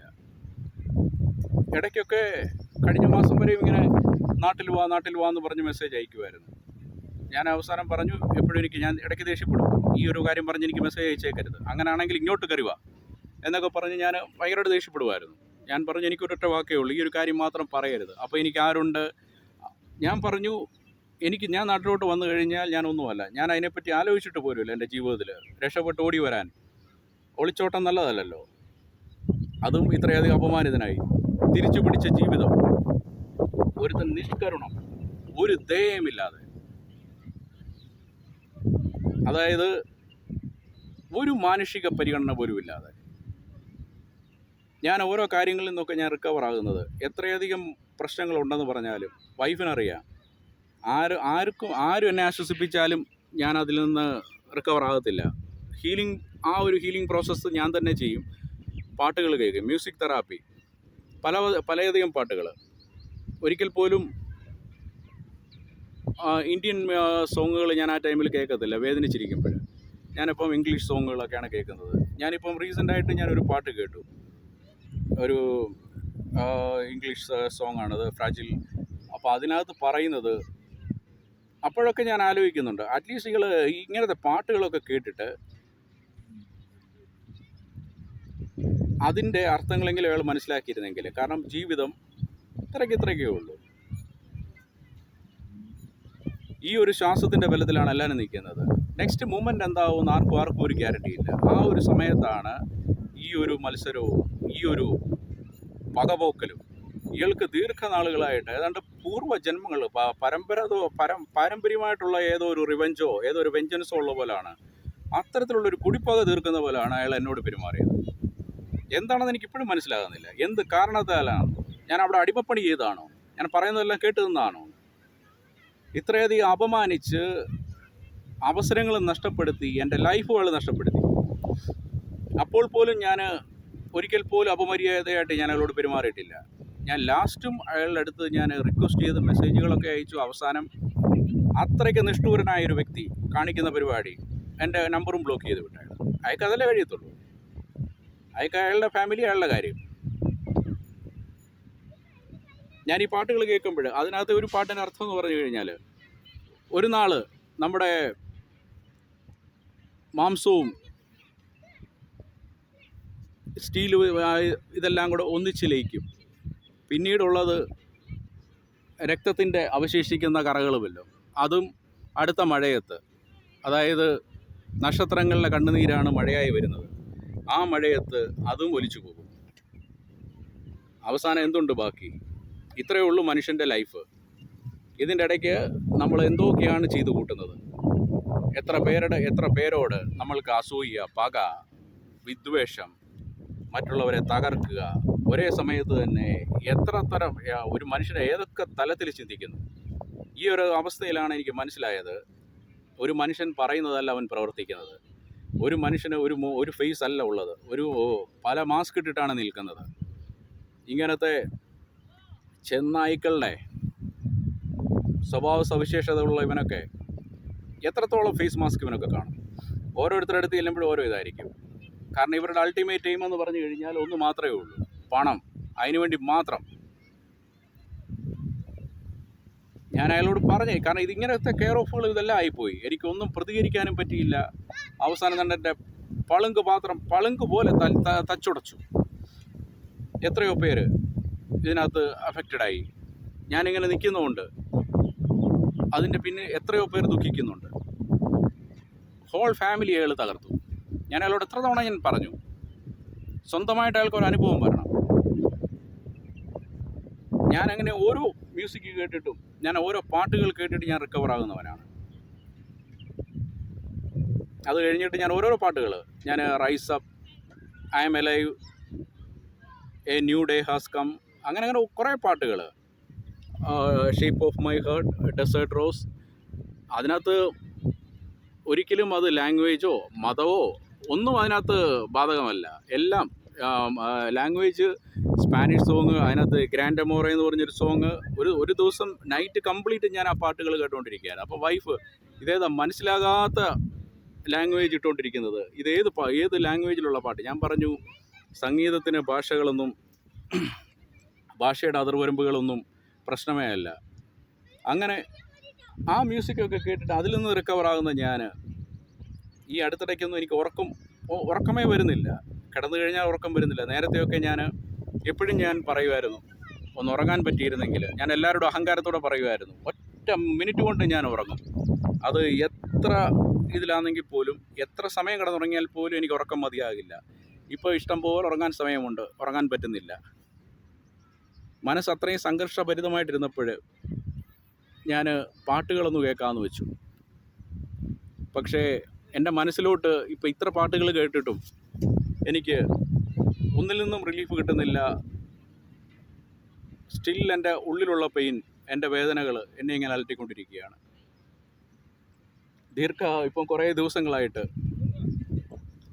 എൻ്റെ മനസ്സിൽ ഇങ്ങനെ വരുന്ന ഒരു പാട്ട് രംഗം എന്നൊക്കെ പറഞ്ഞു കഴിഞ്ഞാൽ, ഒരു സേതു എന്ന് പറഞ്ഞ ഒരു തമിഴ് ഫിലിമുണ്ട്. അതിനകത്ത് വിക്രമാണ് അതിനകത്തെ നായകൻ. അവസാന ഒരു സ്റ്റേജുണ്ട്, ആളുടെ മാനസിക നില തെറ്റിയിട്ട് അതിനകത്ത് 2 സോങ്ങൊക്കെ, ആ സോങ്ങിലെ രംഗങ്ങളാണ് ഇങ്ങനെ അടിക്കടി എൻ്റെ മനസ്സിലോട്ട് ഓടി ഓടി വരുന്നത്. ഞാനപ്പോൾ ആലോചിച്ചു, ദൈവമേ, ഇപ്പോൾ എനിക്ക് അറ്റ്ലീസ്റ്റ് എനിക്ക് സംസാരിക്കുവാനും എനിക്ക് അധികം മാനസിക നില തെറ്റിയിട്ടില്ല. എന്നാലും ഞാനിപ്പം ആ ഒരു പഴയ ഒരു നോർമൽ ആളല്ല. എത്രത്തോളം പ്രശ്നങ്ങൾ, അവസാനം ഇങ്ങനൊരു ഷോക്ക്. ഇതെന്ന് പറഞ്ഞു കഴിഞ്ഞാൽ എത്രയോ പ്രതിസന്ധികൾ എല്ലാം അതിജീവിച്ചിട്ട് തിരിച്ചു പിടിച്ചൊരു ജീവിതം വെറും നിസ്സാരമായിട്ട് കണ്ടിട്ട്, ഒരു കാരണവുമില്ലാതെ, ഒരു ന്യായവുമില്ലാതെ ഇവിടുത്തെ നിയമാവലിയെല്ലാം തെറ്റിച്ചുകൊണ്ട് ഓൺ വിഷസിന് വേണ്ടി എല്ലാം മാറ്റിമറിക്കുക. അതും എനിക്കുണ്ടായിരുന്ന അവസരങ്ങൾ എല്ലാം പോയി. അവസാനം എൻ്റെ മാനസിക നില എനിക്കറിയാം. എന്നാലും എനിക്കിപ്പോൾ ആൾക്കാരോട് സംസാരിക്കാൻ പറ്റുന്നുണ്ടല്ലോ. ദൈവമേ, ഒരു ദിവസം ഞാൻ എപ്പോഴും ആലോചിക്കുന്നതാണിപ്പോൾ, ഒരു ദിവസം എൻ്റെ ഈ മനോനില തെറ്റിക്കഴിഞ്ഞു കഴിഞ്ഞാൽ എല്ലാവർക്കും ഞാൻ വീണ്ടും ഒരു ഭാരമാകത്തില്ലേ? അല്ലെങ്കിൽ എല്ലാവർക്കും ഒരു അപമാനമായിട്ട് ഞാനിങ്ങനെ നടക്കേണ്ടി വരത്തില്ലേ? അപ്പോൾ ഈ രംഗങ്ങളൊക്കെയാണ് എൻ്റെ മനസ്സിൽ വരുന്നത്. അതുമാത്രമല്ല, രാത്രികാലങ്ങളിൽ ഉറക്കമില്ല. ഞാൻ എന്നെ തന്നെ ഇങ്ങനെ വാച്ച് ചെയ്തുകൊണ്ടിരിക്കുകയായിരുന്നു. ഞാൻ ഇങ്ങനെ മിറർ ഇങ്ങനെ തുടച്ചുകൊണ്ടിരിക്കുക. അപ്പോഴായിരിക്കും ചെറിയൊരു ഇത് കാണുന്നത്, പോയിൻ്റ്, എന്തെങ്കിലും ഒരു മൊത്തത്തിൽ ക്ലീൻ ആയിട്ടില്ലെന്ന് മനസ്സിലാവും. വീണ്ടും ഞാനത് തുടയ്ക്കുക, ഗ്ലാസ്സുകൾ തുടച്ചുകൊണ്ടിരിക്കുക. പിന്നെ ജസ്റ്റ് ഒന്ന് കണ്ണൊന്ന് അടച്ചു കഴിയുമ്പോഴത്തേക്ക് എവിടെയോ സൗണ്ടുകൾ കേൾക്കുന്നു. ഒരു സൗണ്ടും കാണത്തില്ല. ഞാൻ ചാടി എണ്ണീക്കുന്നു. അപ്പോൾ പെട്ടെന്ന് എൻ്റെ മനസ്സിൽ വരുന്നത്, വില്ലയുടെ ആൾക്കാർ വന്നു, വീട് വളഞ്ഞു, അല്ല കാശ് ചോദിക്കാൻ വരുന്നു. ഞാനിപ്പോൾ അതിനകത്ത് നാത്തൂരിൻ്റെ പേരൊക്കെ വിളിച്ചിട്ട് നീ ഇവിടെ ഉണ്ടോ എന്നൊക്കെ ചോദിക്കുന്നു. എനിക്കൊന്നും, കാരണം കംപ്ലീറ്റ് എനിക്ക് മനസ്സിൽ എൻ്റെ താളം തെറ്റി തുടങ്ങി. ഒരു 1-2 ദിവസം വൈഫ് അവിടെ റൂമിൽ ഇരുന്ന് വൈഫിനോട് ഞാൻ സംസാരിക്കുക. ഞാൻ കുറച്ചൊരു മയക്കത്തിലേക്ക് പോയപ്പോഴത്തേക്ക് ഞാൻ അത് കഴിഞ്ഞിട്ട് എഴുന്നേറ്റിട്ട് വൈഫിനെ തപ്പുക റൂമിൽ.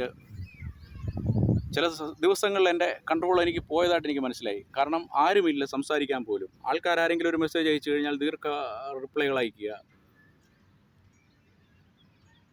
എല്ലാം ഉള്ളപ്പോൾ, നമുക്ക് സൗഭാഗ്യമുള്ളപ്പോൾ എല്ലാവരും കാണും. അപ്പോൾ വീട്ടിലോട്ട് വാ, ഒരു ദിവസം ഇറങ്ങുക, ഫുഡ് കഴിക്കാം, പുറത്തോട്ട് വാ. സുഹൃത്തുക്കൾ നമ്മളെ നിരവധി വിളിക്കും, പുറത്തോട്ട് വാ.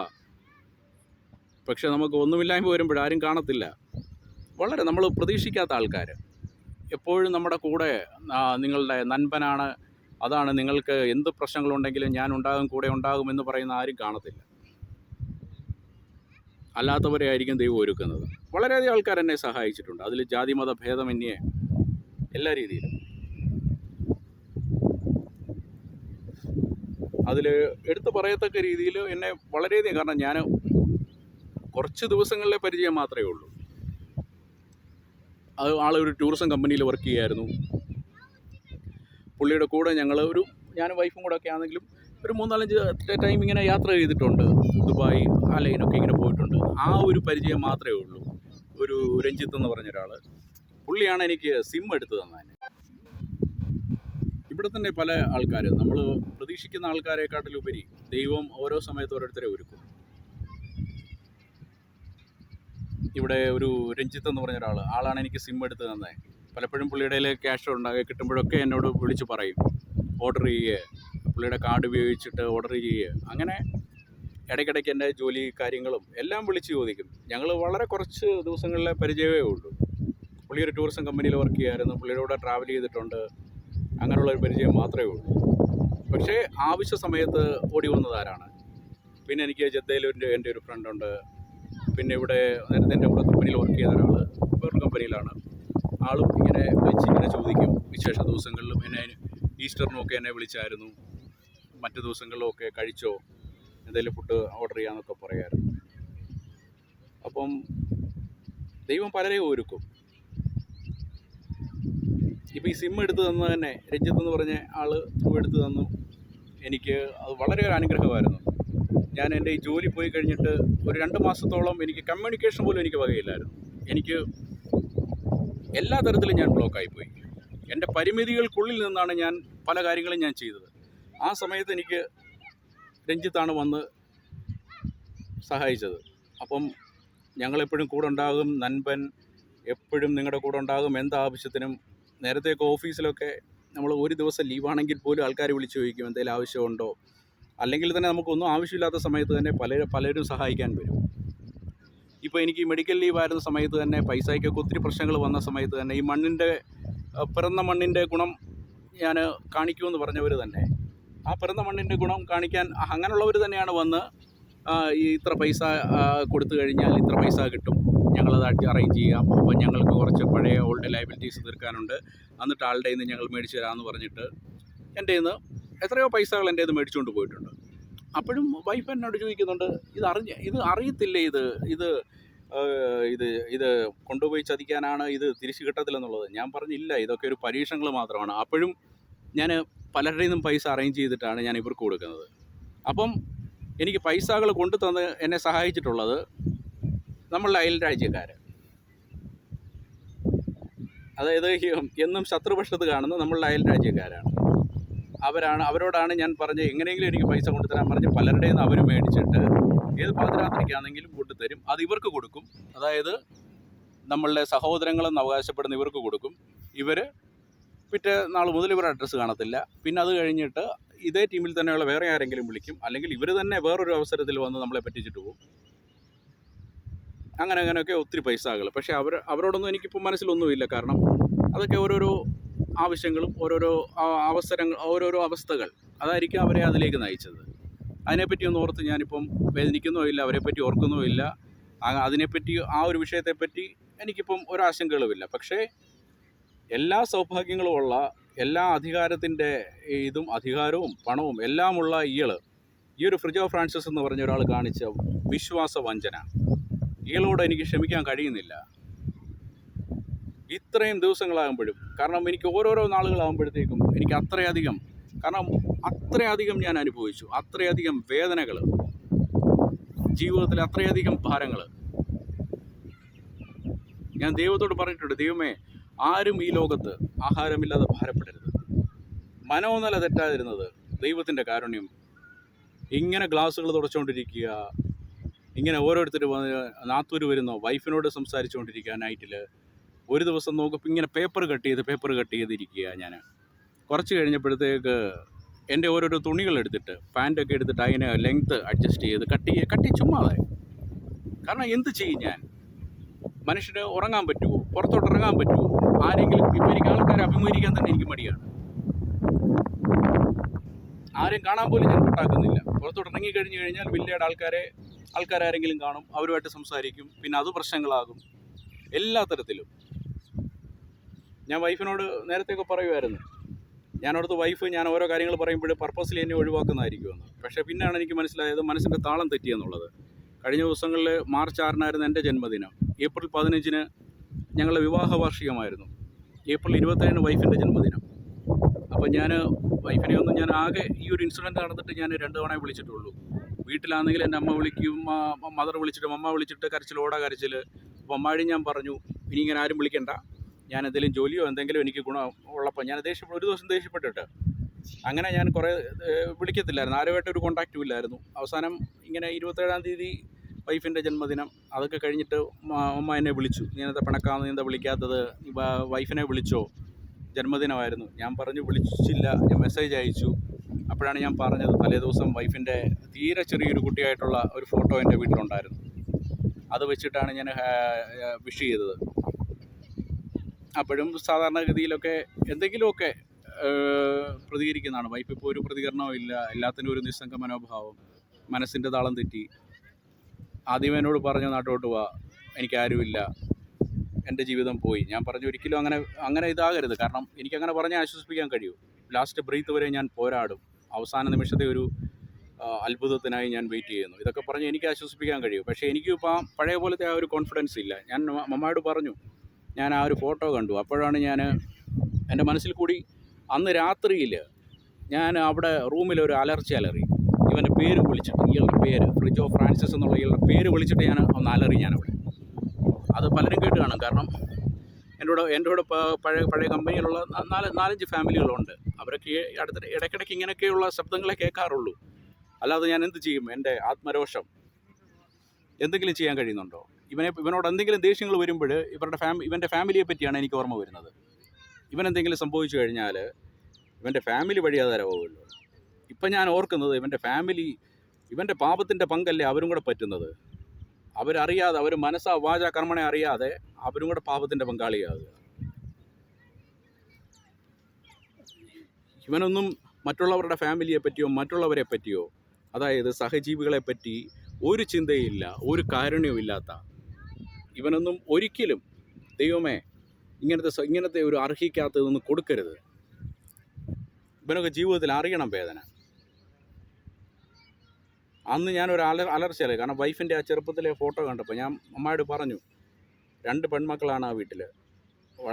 കാരണം വൈഫ് തന്നെ എന്നോട് പറഞ്ഞിട്ടുണ്ട്, 8-9 വയസ്സുള്ളപ്പം വരെ എടുത്തുകൊണ്ട് നടക്കുമായിരുന്നു പറഞ്ഞു. അത്ര വാത്സല്യത്തോടു കൂടി വളർത്തിയാണ്.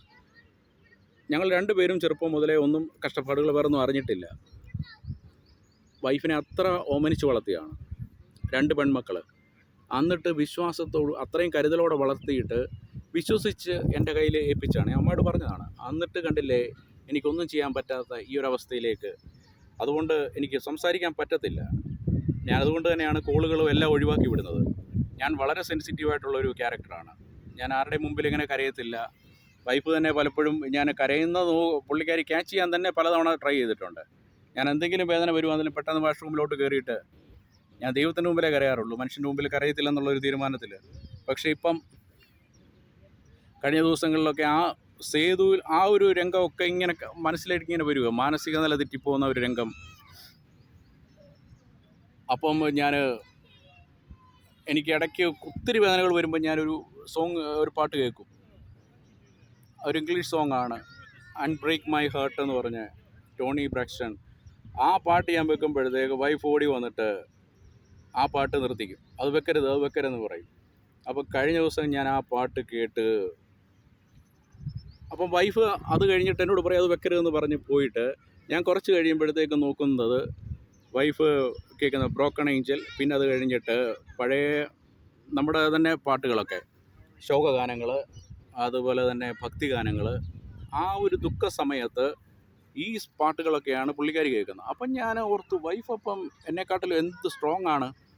അപ്പോൾ ഞാൻ ഇടയ്ക്ക് പറയുകയും ചെയ്യും, സ്ത്രീകളാണ് പുരുഷന്മാരെക്കാട്ടിലും മാനസികമായിട്ട് വളരെയധികം സ്ട്രോങ് ആയിട്ടുള്ളവർ. കാരണം ആ ഒരു സമയത്ത് ഒരിക്കലും എനിക്ക് ഒരു സാഡ് സോങ്ങോ എനിക്ക് നമ്മുടെ ഒരു ലാംഗ്വേജിലുള്ള പാട്ടുകളോ ഒന്നും കേൾക്കാനുള്ള ആ ഒരു കരുത്ത് എനിക്കില്ല. അതുപോലെ തന്നെ ഇത് ആത്മീയ സോങ്ങുകൾ ഇതൊക്കെ കേൾക്കുമ്പോഴത്തേക്ക് ഞാൻ തീർത്തും ഇതായിപ്പോവും, ഡൗൺ ആയിപ്പോവും. ആ സമയത്തും വൈഫ് ഇതൊക്കെ കേൾക്കുന്നു. അപ്പം ഞാൻ അവിടുത്തെ വൈഫ് ഭയങ്കര സ്ട്രോങ് ആണ്. കുറച്ച് കഴിഞ്ഞ് ഞാൻ ആ സമയത്തൊക്കെ ഇങ്ങനെ ഫാസ്റ്റ് സോങ്ങും ഇങ്ങനത്തെ സോങ്ങുകൾ ഇംഗ്ലീഷ് സോങ്ങുകളൊക്കെ കേൾക്കും. കുറച്ച് കഴിഞ്ഞ് വൈഫും അങ്ങനെ തന്നെ ഓരോന്ന് നോക്കി ആ പാട്ടുകളിൽ നിന്ന് തന്നെ പുള്ളിക്കാരി ഊർജ്ജം ഉൾക്കൊള്ളുന്നത് ഞാൻ കണ്ടു. ഈ നാട്ടിൽ എനിക്ക് ജോലി കിട്ടുന്ന ആ സമയത്ത് അതിൻ്റെ മുമ്പിലൊക്കെ നാട്ടിലൊക്കെ പോകുന്നതിന് മുമ്പ് വൈഫ് തന്നെ ഞാൻ ഈ സംഗീതത്തിൽ കൂടി ഞാൻ എങ്ങനെ സ്വയം ഞാൻ ഓരോ ഇതിനെ ഹീൽ ചെയ്യുന്നത് പുള്ളിക്കാരി അത് കണ്ടിട്ട് പുള്ളിക്കാരിയും കുറേ സോങ്ങുകൾ സെലക്ട് ചെയ്തിട്ട് അതിൽ കൂടി ഇങ്ങനെ കാണുന്നത്. കാരണം ഈ കൊച്ചുകുട്ടികളൊക്കെ മാതാപിതാക്കളൊക്കെ ചെയ്യുന്നത് കണ്ടുപിടിക്കുന്നത് പോലത്തെ രീതിയിൽ അത് ഞാൻ ശ്രദ്ധിച്ചു. അപ്പം ഈ ഒരു പാട്ട് അൺബ്രേക്ക് മൈ ഹേർട്ട് അത് കേട്ട് കഴിഞ്ഞിട്ട് ഞാനൊരു മലയാള സോങ്, ഈ 2 സോങ്ങുകളാണ് എനിക്ക് ഒത്തിരി, ഞാൻ സാഡ് സോങ്ങായിട്ട് ഞാൻ അങ്ങനെ സാഡ് സോങ്ങുകൾ കേൾക്കാറില്ല. കേൾക്കുകയാണെങ്കിൽ ഈ 2 സോങ്ങുകളെ ഞാൻ കേൾക്കാറുള്ളൂ. ഒന്ന് ഇതും പിന്നൊരു മലയാള സോങ്ങാണ് ദൈവത്തിൻ്റെ വികൃതികൾ എന്ന് പറഞ്ഞ അതിനകത്ത് പാട്ടുകൾ, അതിനകത്തെ ഒരു ലാസ്റ്റ് ചരണം ഞാനിങ്ങനെ അടരുവാൻ വയ്യ നിൻ ഹൃദയത്തിൽ നിന്ന് എനിക്ക് ഏത് സ്വർഗം വിളിച്ചാലും, അതിനകത്തെ ആ ഒരൊറ്റ വരി പാടുമ്പോൾ തന്നെ ഞാൻ കരയുകയായിരുന്നു. അപ്പോൾ തന്നെ എനിക്ക് മനസ്സിലായി ഞാനെന്ന വ്യക്തി വളരെയധികം വീക്കായിക്കൊണ്ടിരിക്കുകയാണെന്നുള്ളത്. കാരണം എനിക്ക് ആ ഒറ്റ ലൈൻ പാടിക്കഴിഞ്ഞാൽ എനിക്ക് പിന്നെ അടുത്ത ലൈൻ പാടാൻ കഴിയുന്നില്ല. അതുമാത്രമല്ല, ഞാൻ നേരത്തെ കരയാന്ന് പറഞ്ഞാൽ ഒറ്റ ഇതിൽ കണ്ണിൽ കൂടെ വെള്ളം വരും, അല്ലാതെ ഇങ്ങനെ സൗണ്ട് അങ്ങനത്തെ കരച്ചിലൊന്നുമല്ല ഞാൻ കരയുന്നത്. എന്തെങ്കിലും ഉണ്ടെങ്കിൽ വേദനയായിട്ട് കണ്ണിൽ കൂടി ഇങ്ങനെ വെള്ളം വരും, കണ്ണിതങ്ങാകും. പക്ഷേ ഇതെന്ന് പറഞ്ഞു കഴിഞ്ഞാൽ ഈ കൊച്ചു കുട്ടികളൊക്കെ കരയുന്നത് കേട്ടിട്ടില്ലേ? നമ്മൾ ഏങ്ങലടിച്ച് കരയുക എന്നൊക്കെ പറഞ്ഞു, വിങ്ങിപ്പൊട്ടുക എന്ന് പറയും. അങ്ങനത്തെ ടൈപ്പിലുള്ള ഒരു കരച്ചിലേക്ക് പോകുന്നൊരവസരം വന്നു. അത് ഞാൻ ശ്രദ്ധിച്ചു തുടങ്ങി എന്നെ തന്നെ. അപ്പോഴെനിക്ക് മനസ്സിലായി, ഞാനെന്ന വ്യക്തി മാനസിക ധൈര്യവും എല്ലാം ചോർന്നൊലിച്ചു. കാരണം ഒന്നുമില്ല.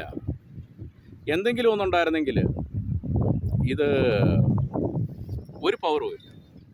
അറ്റ്ലീസ്റ്റ് എന്തെങ്കിലും ഒരു പവറുള്ള എന്തെങ്കിലും ഒരു ആയുധമുണ്ടെങ്കിൽ മാത്രമേ ഒരു വാർഫീൽഡിലാണെങ്കിൽ പോലും അതിനൊരു റൂൾസ് ആൻഡ് റെഗുലേഷൻസ് ഉണ്ട്. അങ്ങനെ ഒരു ഇത് വരുമ്പം അങ്ങനെയുള്ളവർ മാത്രമേ, ഒരു ദുർബലനോട് ആരും പോരാടാൻ പോകാറില്ല. ഇത് ഇങ്ങനെയുള്ള വ്യക്തികൾ, ഈ ദുഷ്ടകഥാപാത്രങ്ങൾ, ഈ നരകത്തിൻ്റെ കൊട്ടേഷൻ എടുത്ത് വരുന്ന ഇവന്മാർ, ഒരാൾ ദുർബലനാകുമ്പോൾ അവൻ ഈ ലോകത്ത് ജീവിച്ചു കഴിഞ്ഞാൽ മറ്റുള്ളവർക്ക് എന്തെങ്കിലും ബെനിഫിറ്റ് ഉണ്ടാകുമോ എന്ന് കാണുമ്പോൾ ഇങ്ങനെയുള്ളവന്മാർ ചെയ്യുന്നതാണ്. നരകത്തിൻ്റെ കൊട്ടേഷൻ എടുത്തിട്ട് ഒരാൾ ദുർബലനാകുമ്പോൾ അവനെ വന്ന് അറ്റാക്ക് ചെയ്യാൻ. എന്നിട്ട് നമ്മൾ ഇത്രയും പിടിച്ചു നിൽക്കുമ്പോൾ ഇവന്മാർ ശ്രദ്ധിക്കണം, എന്തെങ്കിലും നമുക്കുണ്ടായിരുന്നെങ്കിൽ ഇവന്മാരെ നമ്മൾ അടുത്ത് പോലും വരില്ല. ഒരു എത്തിക്സും ഇല്ല, ഒരു ആദർശങ്ങളുമില്ല. ഞാൻ എൻ്റെ സഹോദരങ്ങളോട് ഇത് ഞാൻ പറയുന്നത് തന്നെ, ഇങ്ങനത്തെ ആൾക്കാർ പതിയിരിപ്പുണ്ട്. ഇപ്പോഴും അവർ ഇന്നിപ്പോൾ വീക്കെൻഡ് സമയങ്ങളിൽ ശനി ഞായറുമൊക്കെ അവരവരുടെ ഫാമിലി അവർ എൻജോയ് ചെയ്യുന്നു.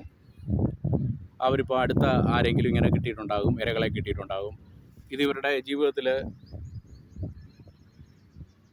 അടിക്കടിയുള്ള സംഭവങ്ങളായിരിക്കാം. ഇതൊന്നും ഇവർക്കൊരു പ്രശ്നമേ അല്ല. ഇവരുടെ മനസ്സ് അത്രയും ക്രൂരത നിറഞ്ഞാണ്. എൻ്റെ ലൈഫിൽ ഞാൻ ഇത്രയധികം വേദനകൾ അനുഭവിച്ചു. ഇതൊരു വഞ്ചനയായിരുന്നു സത്യം പറഞ്ഞു കഴിഞ്ഞാൽ.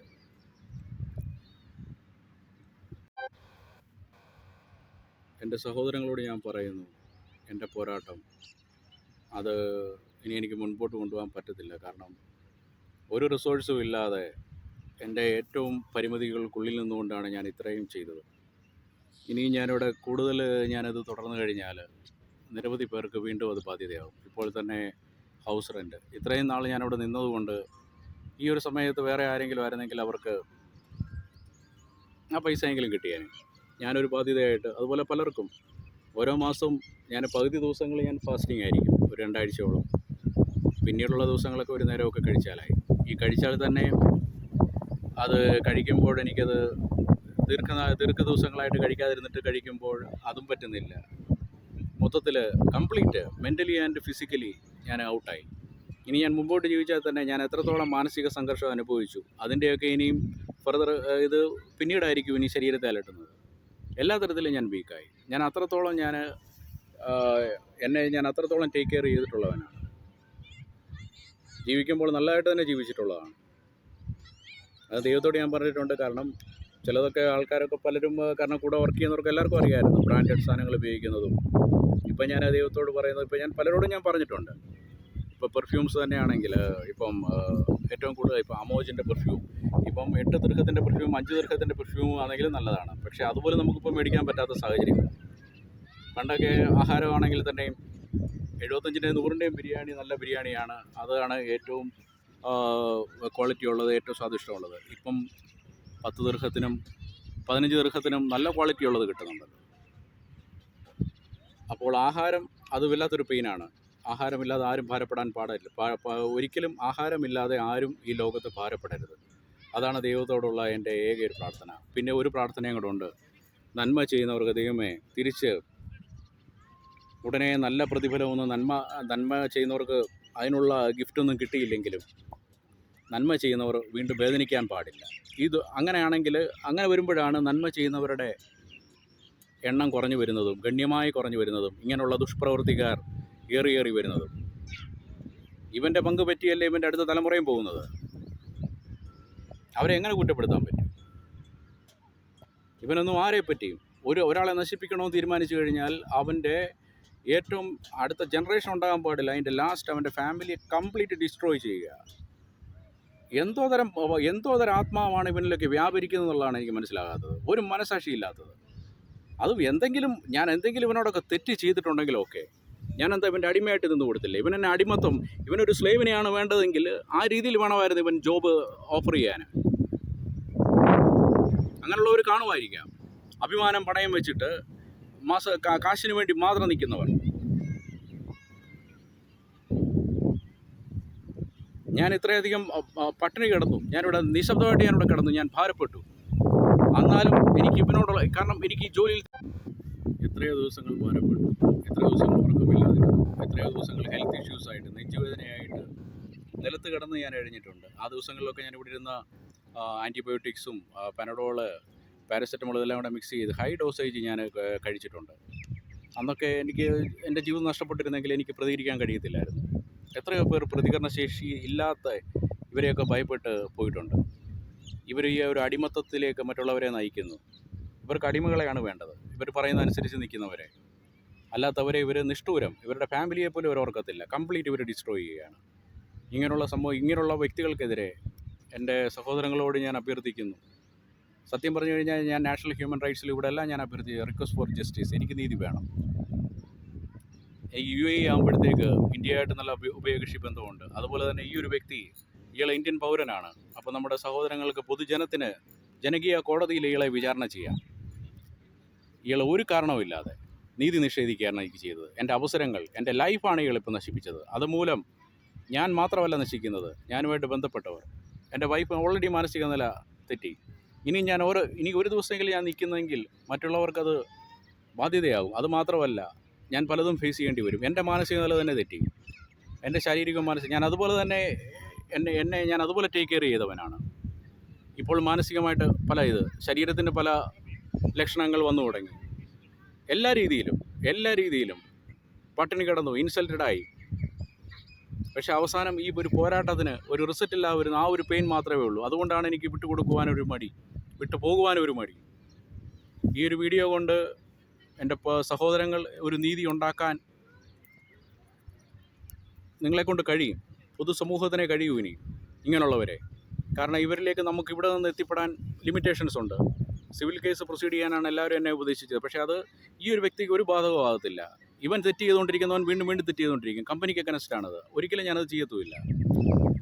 അതുപോലെ തന്നെ ഇവിടെ UAE ഞാൻ ഏറ്റവും കൂടുതൽ നിൽക്കാൻ ആഗ്രഹിച്ചത്, കാരണം ഇവിടെ എൻ്റെ 2 സിമ്മിൻ്റെ പേര് തന്നെ ഇട്ടിരിക്കുന്ന ഡെസേർട്ട് റോസ് എന്നാണ്. അതൊരു പാട്ടാണ്. ആ ഒരു പാട്ട് എനിക്ക് ഏറ്റവും ഫേവറേറ്റ് ആയിട്ടുള്ളൊരു പാട്ടാണ്.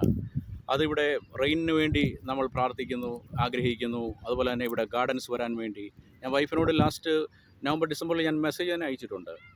ഇവിടെ റെയിൻ വരണം, അതിനുവേണ്ടി ഞാൻ പ്രാർത്ഥിക്കുന്നുണ്ട്. അപ്പം മിഡിൽ ഈസ്റ്റിന് വേണ്ടി, UAEക്ക് വേണ്ടി ഞാൻ പ്രാർത്ഥിക്കുമ്പോൾ എനിക്ക് വേണ്ടി ജസ്റ്റിസ്, നീതി ഇവർ നടപ്പാക്കും.